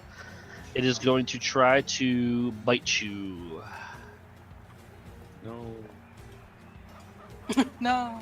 It is a 22 will hit, I'm assuming. Yeah, but is it worth doing this? Shield So- or something. Silvery barbs. It's up to you. I'll save it. I'll save Okay. it just in case. One Good little little puppy bugs. bite is a big deal until it is half my fucking health. Okay. How much damage? A d6 minus 1 plus. It'll do 11 damage total. As it bites you, you could see the armor, your armor char a bit as the bite leaves a lingering fire. I max rolled the fire, so that's not really so high. Oh. The Oordem, you're going to be bit as well. Certainly try. 16. Makes it by one. You can certainly try, and You will see. Yeah, see, I rolled high. You will take an 8 total. Three of which is piercing, 5 of which is fire. Okay, I have no resistances, so that's fine. Okay.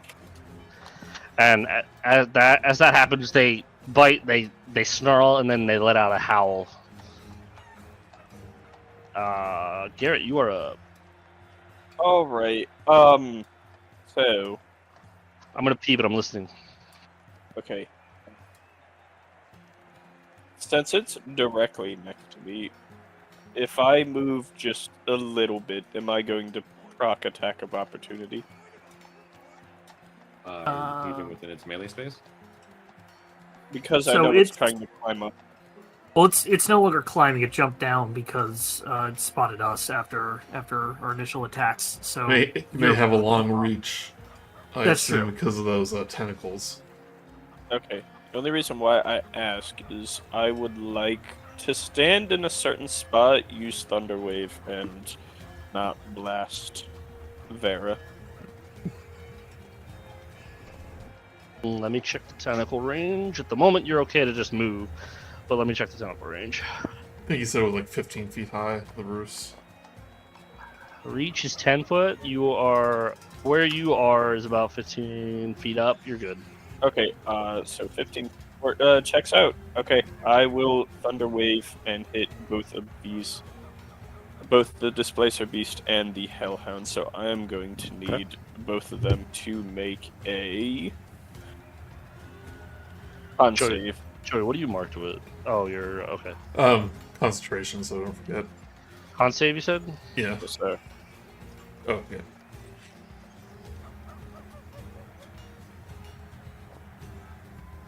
$13 on both of them. All right, they fail. So I have a D of 14. Anyway, that will be 8 thunder damage.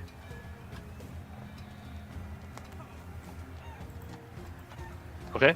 Does it do anything else, or is it just thunder damage? It makes loud noise. Oh, also, Push back? yeah, they also get pushed back 10 feet. I thought so. Okay. So as you don't have like a staff or anything, right? No. All right. As you conjure up this concussive energy and extend your hand forward. You said it was Or 10 damage, right? no, 8. Okay. As you extend your hand forward and press it forward, you kind of shunt this displacer beast, and you can see it kind of just like push. How far is it? 10 feet. Yes. As you push it away, you can see it kind of like you can hear this loud snap before it gets blasted backwards into the wall, into like a wall, just a puddle of like black ichor as the booming blade goes off in a loud like and the cat is now gone. Well, that's one. And then this one's going to get pushed this way.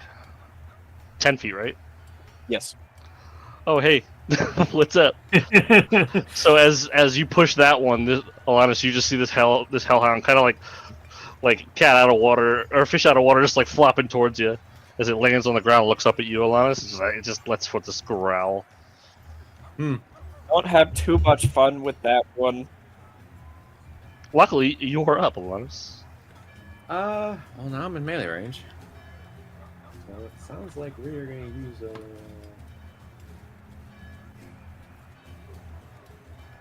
I Hit will the batter up combo. Yeah, I'll drop. I was supposed to drop my longbow and pull out my short sword. It was dead before the booming blade. The booming blade just made it explode. So I will do 2 up and fight. To do this. Yeah. First attack. Go ahead. Second attack. 23. Does a 23 hit? Why are your rolls not showing up here? Hold on. In campaign? I think he's on a phone. Oh, you don't have that thing on your He's on a computer. phone, That's isn't right. Oh, yeah. I don't have my my Google is not up right now. That's all right. It'll be in campaign. I rolled a natural one the first one, 17 on the second hit, so 23 total. I'm pretty sure the second one will hit. Should be a D6 damage. Yep. Go ahead.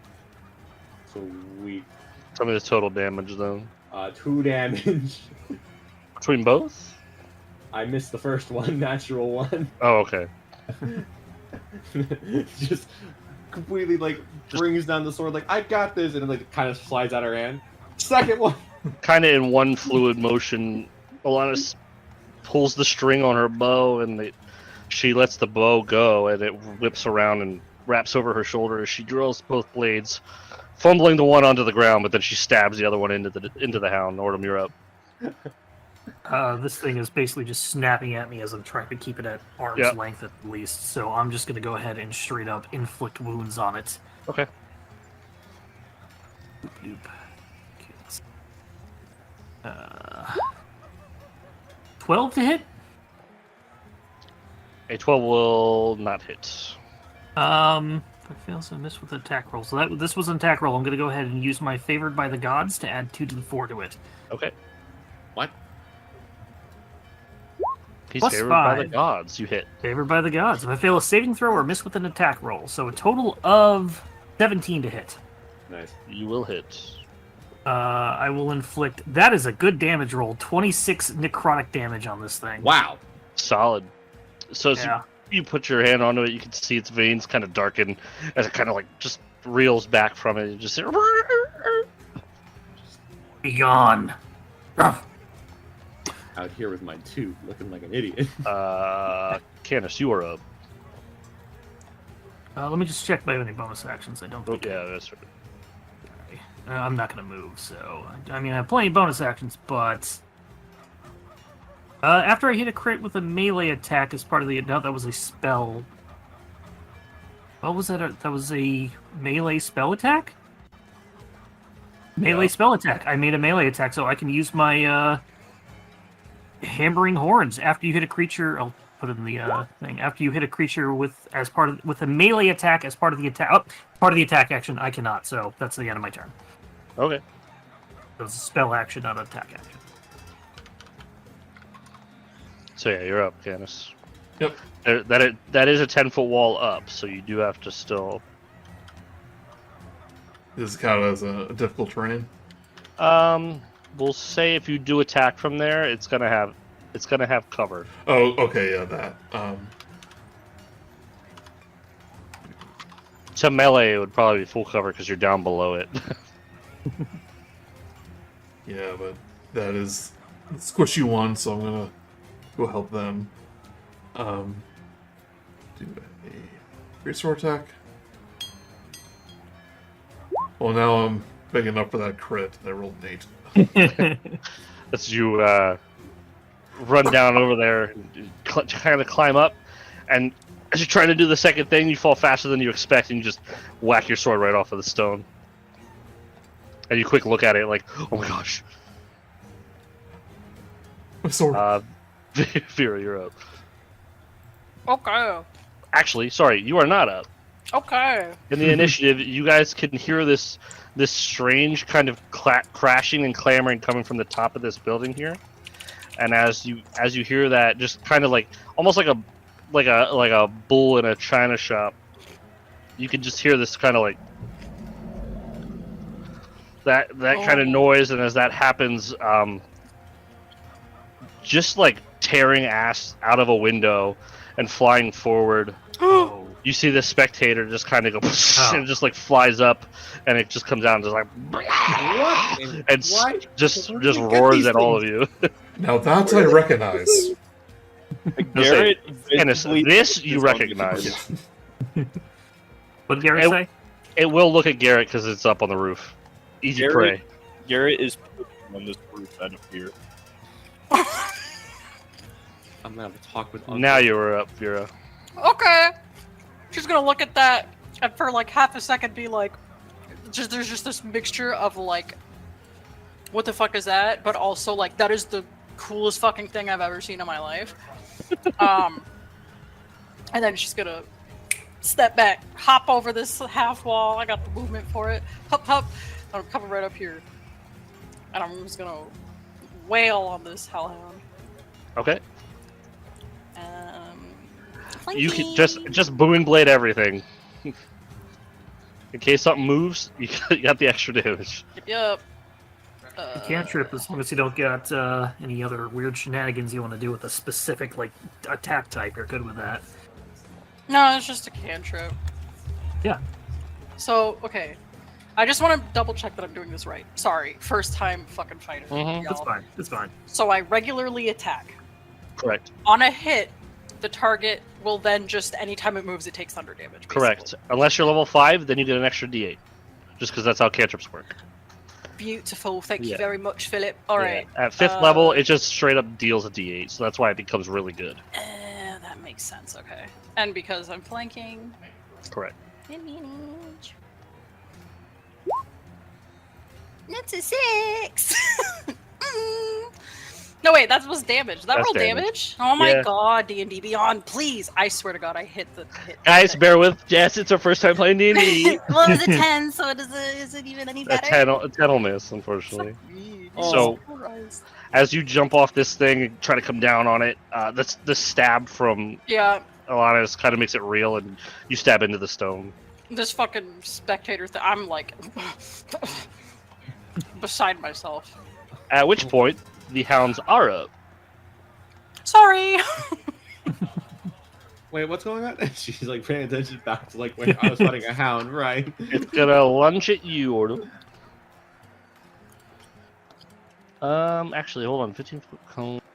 Yeah, it's gonna lunge at you. Oh no! I know what he's doing. 11 will likely miss, right, Oordem? Correct. And then it will. How smart are these? It's not very smart. So it's just gonna try to bite you, Ellanis.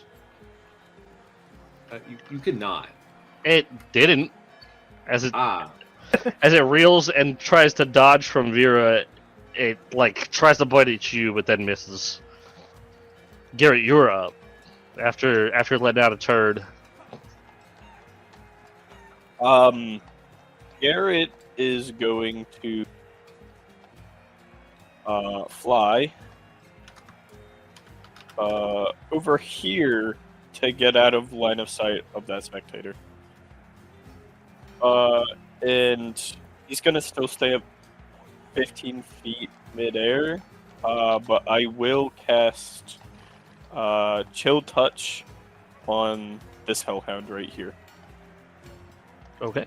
When you're flying, just make sure to mark yourself with like the wing or something. Here, that not that one. Here, that. Gotcha. All right. What are you doing? I'm sorry. I'm casting Chill Touch on the Hellhound. Does a 15 hit? A 15 will indeed hit. Right. He is going to take 5 necrotic damage. Its veins are beginning to like burst from all the necrotic energy pumped into it. Ellanis, or anything else, Garret? Other than fucking his trail of him flying from the roof to this other place, no. So, Oordem and Canis, you can just see like this gross stuff coming out of Garret as he's getting closer to you. You're like, "That's close enough!" And Ellanis, you're up. It's leaking.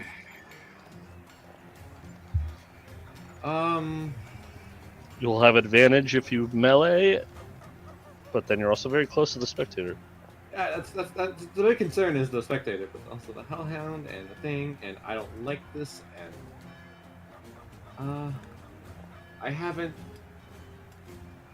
I'm not in danger yet. I will make sure I pick up the other sword. I'm gonna do again attack on this Hellhound with advantage. I'll be doing it to thing because I can't roll. Are you dual wielding? Yes. Oh, nice. I'll keep in mind not adding the bonus for the second attack. 23 for the first one. Hits. Rolling again for the second attack. 24. Hits. So for the first attack, it will be 7 points of damage. For the second, it will be 1 point of damage. 5. Total of 8. I am putting numbers on the board. It's fine. You can customize a weapon to make it an offhand attack, by the way. I have a subclass. Don't Yeah. I? Yeah. It is damage, isn't it? I use Colossal Slayer to use my class. When you hit a creature with a weapon attack, the creature takes an extra D8 damage if it's below its HP maximum. It is. I would assume so. An extra 1. We're doing great, team. I'm so proud to be here. Showing you how the Defender of Neverwinter does their job. Anything else? I don't know. I don't have anything. What are these rolls? Okay. She's doing her best. Apparently, she's not very good. All right, Oordem, you're up. Yeah. Sorry. Come back to me already. I'm just gonna go ahead and do a simple, just kind of like surprise. This thing did not die from that last thing. I'm gonna go ahead and just do a simple Toll the Dead on it. So I need a Wisdom 14 saving throw. All right. It will unfortunately make it. I'll just be like, why won't you die? And bonus actions. Don't have anything I want to do. I'm going to keep it how it is right now. Well, yeah, I'll that'll be my turn. Pretty much just locked in combat. All right. Canis, you are up. It's Channel Divinity and action. It varies. It can be a bonus. Just go to your actions. Yeah, I see it. Okay, so I definitely recognize what this spectator is, so I'm going to use Channel Divinity. Sorry, I'm sitting here. Channel Divinity, Abjure the extra planar. Any aberration, celestial, elemental, or fey or fiend within 30 feet. Oh, the hellhounds, I assume, too. Must make a wisdom saving throw.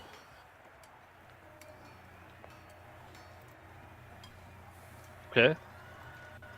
We'll start with the... It's a DC 14. It's within 30 feet, so I think... Yeah, No, he is. We're going to start with the hound stuff. Okay, yeah. Let's make sure he's close enough. Oh, Yeah, I checked. The hounds don't make it. The spectators... Wisdom, right? Wisdom? Wisdom, yeah. The spectator... what does it do? They're turned. So... must spend their turn move to move as far away as possible. Can't willingly end its turn within a space 30 feet of me. For its action, it can only use the dash action to try to escape from an effect, preventing it from moving. So they basically have to dash and move far away as possible. And if they take damage, it ends. Okay. So it's like a turn undead, but for non-undead. Yeah. Yeah, that's super cool. So everything failed. But keep in mind the rules of the festival. Oh, you have to kill it, yeah. That said, its turn. It's going to begin to fly off in this direction, and as it gets to this direction, we'll come back to that. It's like, oh, did I just make a mistake? We're gonna lose the game. I don't like that.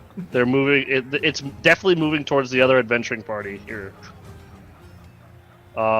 We can, and then we take it over. Vera, you are up. Yes, that was the plan. Well, I sure would like to go after this thing, but this hellhound is annoying me now. Wait, its turn. It uses the dash action, right? Tries to move as far away from you as it can and willingly move in space within 30 feet. It can only use the dash action or try to escape from an effect that prevents it from moving. So, yeah, it can. Its action can only be the. I guess it doesn't have to, but it's saying the only action it can use is dash. Yeah. I'm just seeing if eye rays are a bonus action. Nope, it's not. Vera, you're up. Sorry. Okay. I'm gonna hit this damn dog. Can I pet that dog? That's better. There you go. Good lord.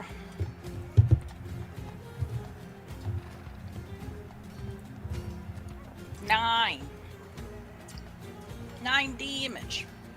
Awesome. Plus the booming blade, of course. Mm-hmm. So fucker better not move. Oh, it has to move because it's afraid. Okay. Yeah. So it is going to take your booming blade. But it ends if they take damage. Yeah, so it's going to move and stop because of the booming blade. Mm-hmm. All right, so that's its turn. What is the booming blade damage? 1d8 thunder damage. Roll it. This thing's going to run this way. And as it leaves my reach, does it jump over the... It did jump over the wall, yeah. Yeah, I'm gonna. So I took out my whip and my free hand. I'm gonna use my whip on it. Okay. Let me get to my actions. So as an opportunity attack, not great. You also get an attack of opportunity too, Canis. Yeah. Yeah, because it'll be 10 If feet you when he want gets to away take from it. me. Dirty 21 You will hit. or total of 3 damage. The whip, it's not great. Oh, did I get one? Yeah, you did too. CC, I forget we could do that. See, this was the plan to get attacks of opportunity. Yahweh. Depending on what it is, you kind of don't sometimes. 24, I assume hits. Yes. 6 damage. All right. So it as they run. Did you roll your attack of opportunity, Joey? Yeah, I rolled 7. Okay. As they run, they kind of get hurt, and then immediately look back at at all you guys, ready to keep going. Free attacks on it though. That's nice. This one here is going to shift, and its mouth is kind of going to bellow and fill with like smoldering smoke. I need Vera and Ellanis to make me a Dex saving throw, please. I'm good at these. I'm not. 24. Oh no! Okay. Uh, Those who save take half. And it will bellow forth 24 fire damage. I'm down. So if you saved, it's half. Actually, I did not. Oh, time to get your new character. I will use absorb elements Okay. Wow. as the bellow fires out. She'll try and like rush some incantations. She butchers the pronunciation, but it works well enough, and the fire just sort of absorbs into her hands. I will take half of 12, which will be 6. Mm-hmm. Oordem, you see Vera go down. I am a smoldering heap. She's like, I'm so. Oh no. This is so embarrassing for me. To be fair, that's also a very high roll. That was a Yeah. very high roll. I remember running Hellhounds. Yeah, those numbers are high. Ugh. That said, this one here's going to attack you, Canis. Yep.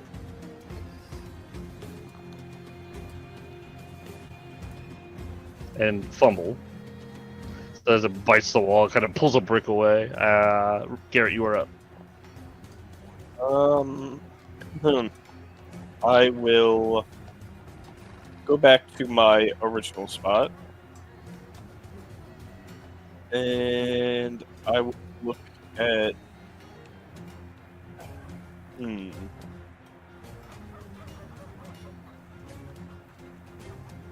How rough is the Hellhound? They're both looking very rough.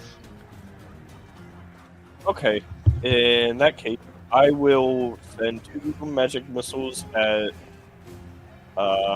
this Hellhound and 1 at this one.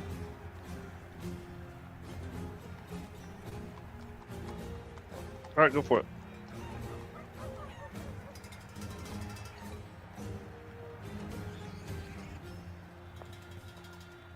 You can either roll 1d4 for all of them, or you can roll. individually. I'm rolling individual ones. So over here is 9 damage, Okay. and this one takes 2. 2. Yeah, 2. All right. So as they kind of sink into him, you can kind of see the ash and smolder kind of go with the wind. As you could tell, they're both beginning to like fade from this plane, but they're still here, still holding on a little bit. Oh shit! Ellanis, you are up. Okay. I'll heal you in a second. I'm gonna pull out my bow again to like better distance here. No, actually better the double hit. Hold on. Do I have to use it? First time you hit. Yeah, I'm gonna keep a hold of that extra damage, so I'm gonna use my bow to try and hit. That's a 10. 10 will miss. Yeah. Yeah, just to make sure it doesn't attack her, I'm gonna get into range over here Okay. and just making sure it doesn't try to finish the job. Just bang on my I'm wearing scale now, right? Mm-hmm. Anything else? Yeah, scale mail. No, it's just looking at. All right, dog, here, heal. Shit. Oordem, you're up. I will see Vera go down, and I will jump over the wall. I assume this is probably between 5 and 10 feet, so I'll let Yeah. you. I'll be able to finish that one off. You make it. And I will run over to here. You're a bull, And just I run will- through it. I will twin cast Cure Wounds on both me and Vera Okay. at 2nd level. Nice. Do I roll the healing undamage twice? Do I roll the dice twice, or do we do it once for both of us? I'll let you decide. I'll do it once for both of us in this case. I think with damage, I'll do the other way. For healing, that's how it will work. Just the rest Okay. of the game. That feels fair. Great. You're 10. just doubling one heal, so. Yeah, so 10 healing for both of us. So, Vera, you wake up, or your eyes open rather, and you look to Oordem, and he's standing over top of you. Oh. Press a hand to her. There's just a cold tone to her flesh. You're not sure if it's because she's unconscious or what. Get up, you're not done yet. Anything else, Oordem? I can't make it over to here. Need 5 more. So I think that will be it. Okay. Canis. Right. Great sword attack.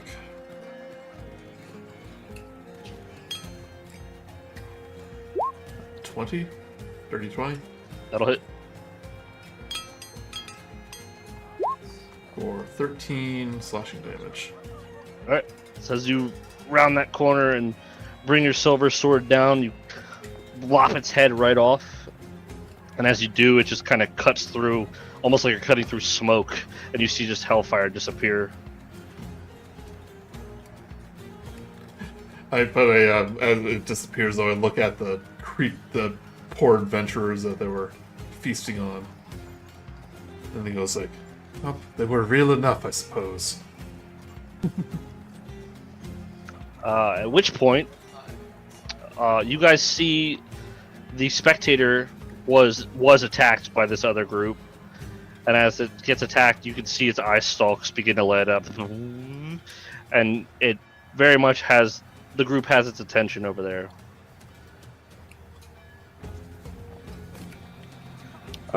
Looks like they're running all of the Nether Deep over there. You can see it shoot two of its beams over in this direction. You're not too sure what's going on over that way, though. But you do see some arrows and spells flying in its direction as well.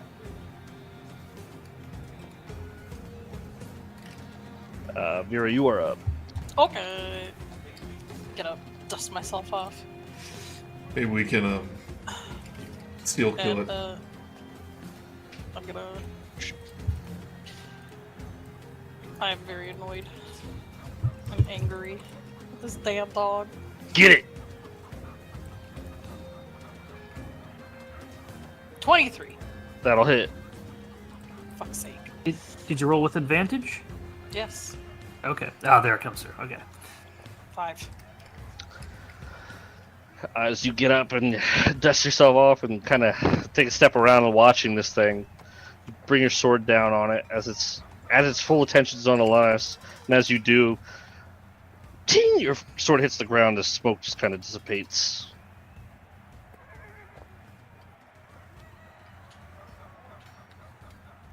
You got it. Ugh, Yeah. I don't like those dogs. Anything else? I guess I will just start moving. I'm gonna just start moving on downward because Okay. I want to follow. Oh, the this spectator. thing's always flying, by the way, but at the moment it's gonna stay 20 feet off the ground. The spectator? Correct, yeah. Okay.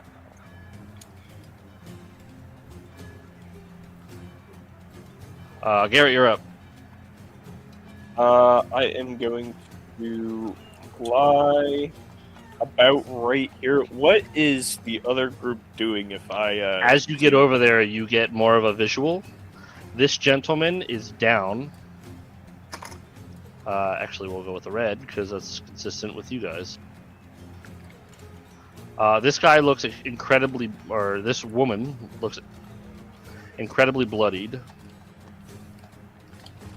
And this one here is also bloodied. Like, she's bruised and beaten, as is this Displacer Beast. Their rolls I've been sucking on. This thing is still going strong. The Displacer Beast is still going strong? Yeah. Alright, I will...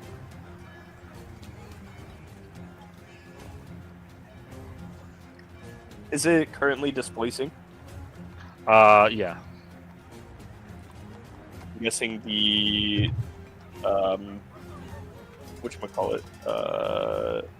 Beholder thing is attacking them as well? It shot its eye rays into it, yes. Okay. I don't want to attract too much attention from that. So I'm going to try and be a little bit sneaky, but I'm going to cast Chill Touch on the Displacer Beast. Okay. So, disadvantage, right?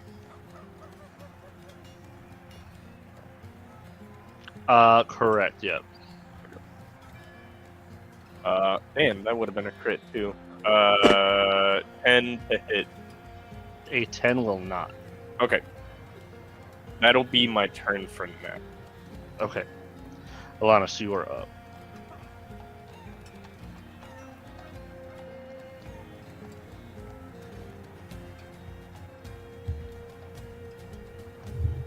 There, Addie? I will begin when I don't mute myself for chewing. Would it take my movement to get up here? That'd be. I know this looks like an elevated platform. It's about 20 feet up as well, but there is very much boxes and ladders that you can get up. It's like a scaffolding. 20 feet. So if I was right here, I can go 15. What? 30. I think most of my movement to get to the top. Would that be the case? Rather climb up here? Your full movement will get you up there if it's 30. Because it's 5, 10, and this is still in the square. Yeah. So I can use my full movement to get to the top. Yep. You're like on the edge, but you're still Yeah. up there. Just want to get some sight. Mhm. I'm gonna hit that. There's a lot of,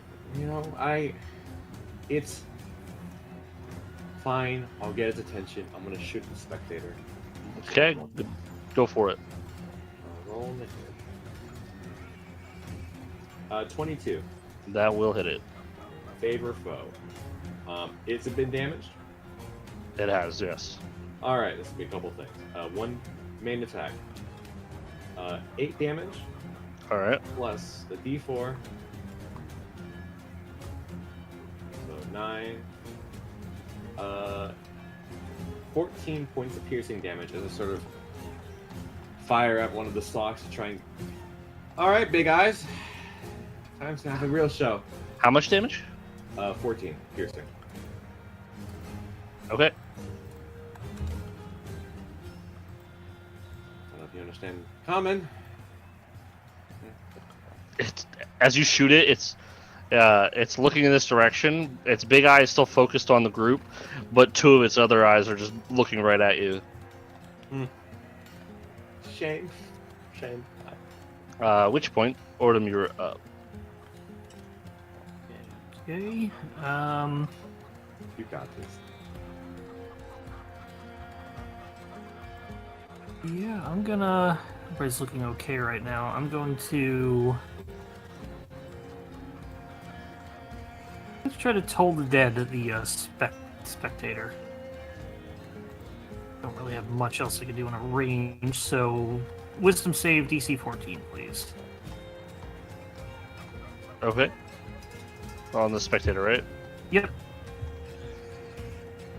Much else? Does not make it. Wow. Has taken damage, correct? And I still roll like crap. 4 Correct. on a D12. 4 necrotic, and I will.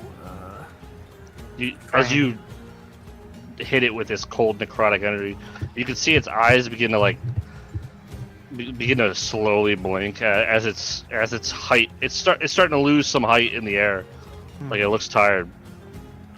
I think it's leaking. And then I'm gonna go ahead and sort of run behind here to get some cover. I assume this is like some sort of half wall or something that I can just try and like get behind, or this canopy or something. It's like a planter.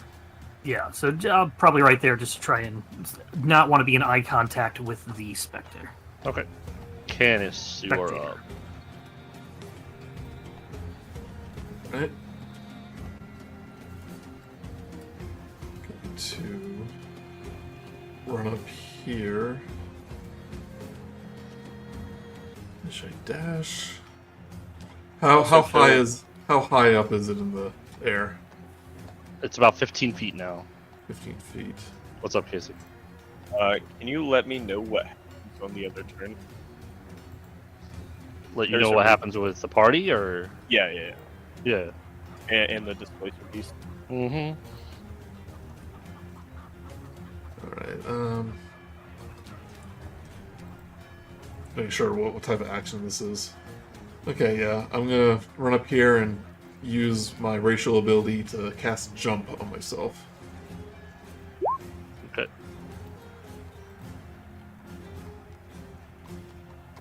But that is an action. Anything else? What's that? Is there anything else? That is my action, so that's all I can do. Alright. At which point, the party / spectator is up. The spectator will go ahead. It's going to cast Wounding Ray on this guy here. It'll be fine. Is that a 2-hit, or do they have to make a save? It's a save. Gotcha.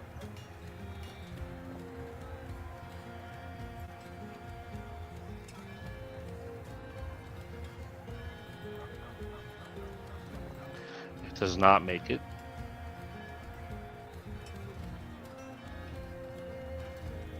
And with that, you see this guy kind of just like keel over and just fall face first to the ground. Actually, being consistent, he's down. And I believe the spectator has one more attack, one more ray. I will then. I'm gonna hit. I need you to make me a wisdom save, Ellanis.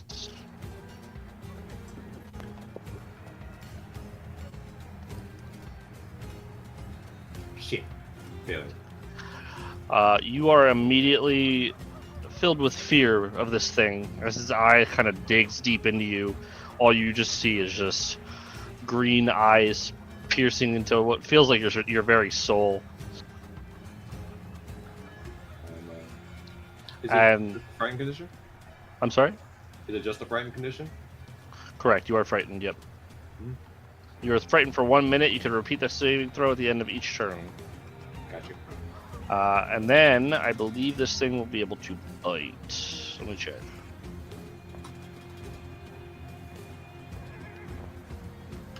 No, it cannot. But it's going to move. Actually, Yeah.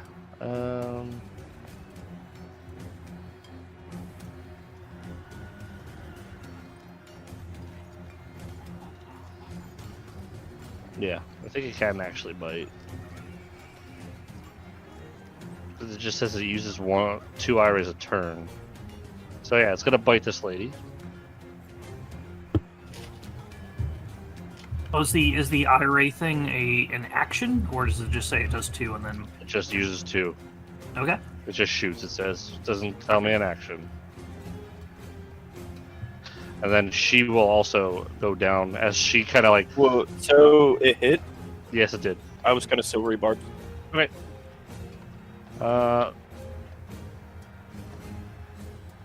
She will miss. All So right, I'm kind of giving- as you go to bite, you kind of extend your hands forward and just pull the bite to the side a bit as it just chomps like. and I transfer that bite to Canis, so you'll have advantage on your next attack. Okay. Right. Vera. I think eye raise or bite is the action, by the way. But We'll look it up later.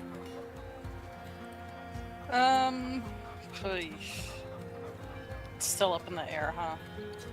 10 feet now. It had to go down to bite the ogre.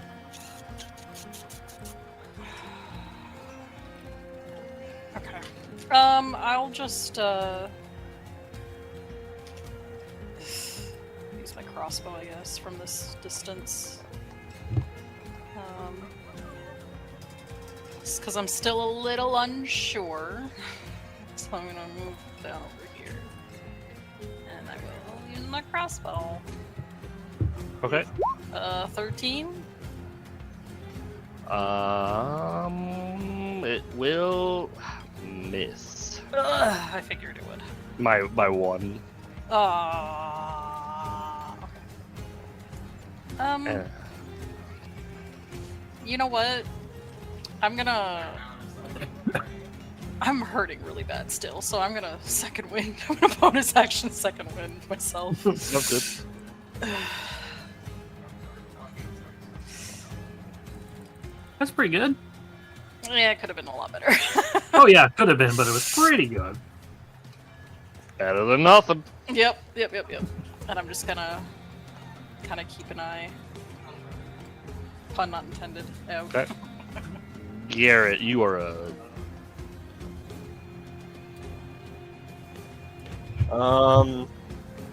This Blazer Beast hasn't really been touched, right? It's touched. You can see wounds, but like it's still fighting strong on them. Alright. And it's displacing. Good. All of that.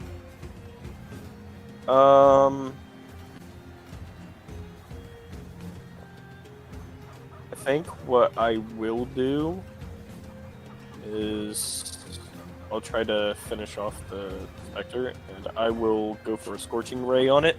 Okay.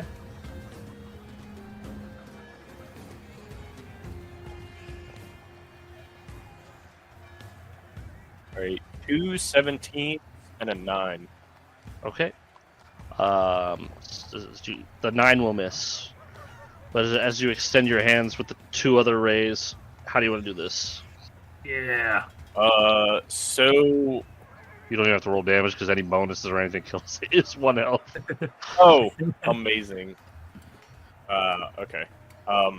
So as Garret, he kind of pulls like the words out of his spellbook, and as he holds out his hand, the words themselves turn into the singular rays that shoot out. One of them just absolutely fucking goofing it and going out into the middle of Africa, as one lands straight to the back of the throat of the Spectre, and one in the center of its eye. So you kind of just extend your hand forward and you skewer it twice with 2 of these rays that just go flying through it. And as it happens, it lets out this loud, sick, wet thud, like, and it kind of just rolls in Vera's direction. As this is kind of an uphill slope.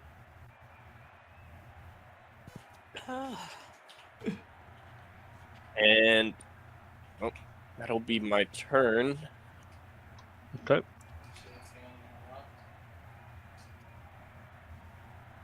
Ellanis, you are no longer frightened because your target is no longer here. Oh, can I have reaction, by the way? Sure. So, do we also get points if we kill those guys as well? No. We don't hurt the people. It's the monsters and the.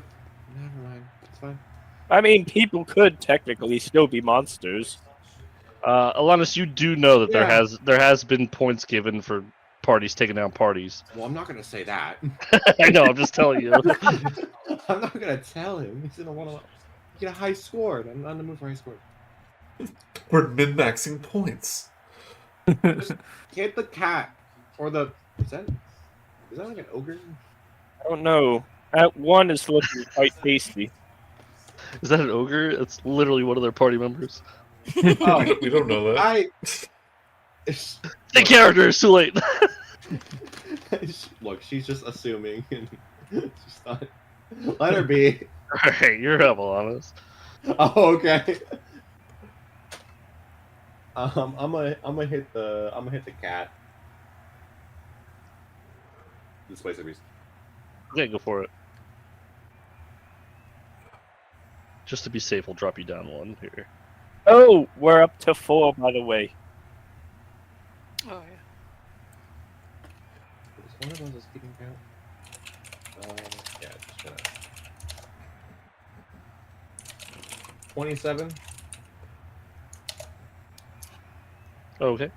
Is this thing taking damage? It has taken damage, yeah, but you do hit. Alright, Colossal Slayer will apply one. So first, max damage 12 plus 5, 17 points of piercing damage.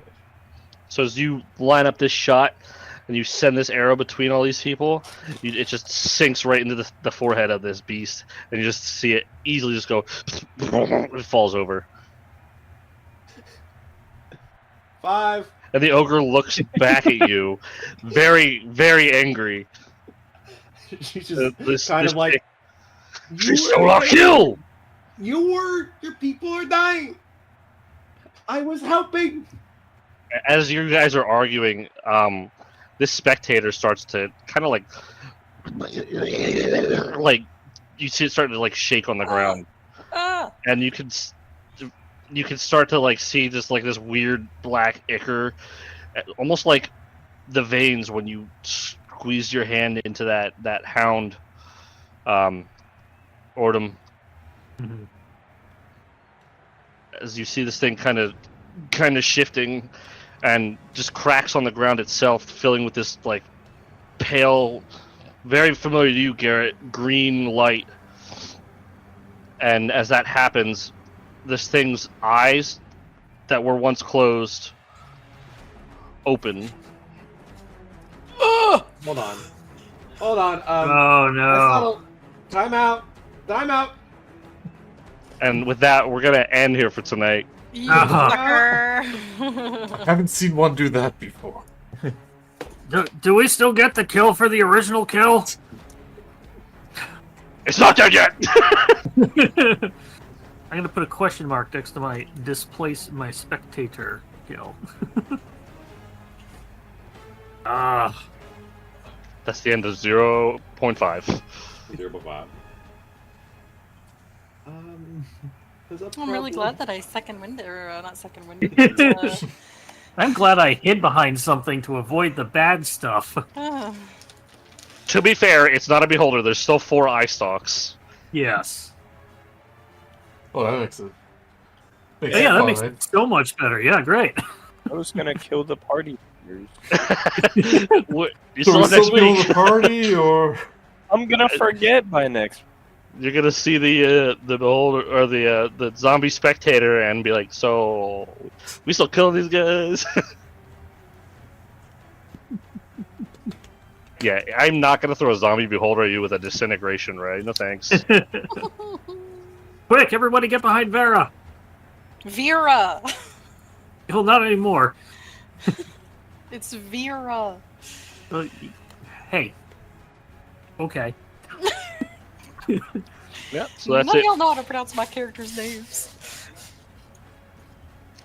It was very good. Thank you, Philip. Thank Yeah, that you. was great. Thank Thanks, you, Phil. Phil. It's good to be back. Oh, man.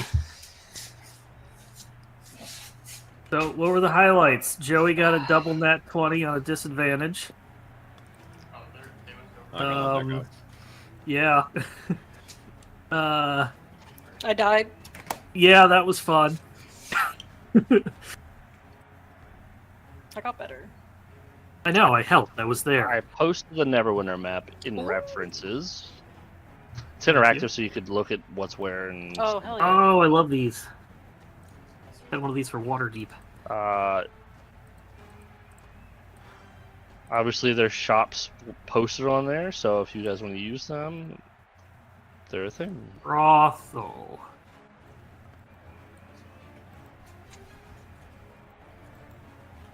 I just like how the characters are playing out so far.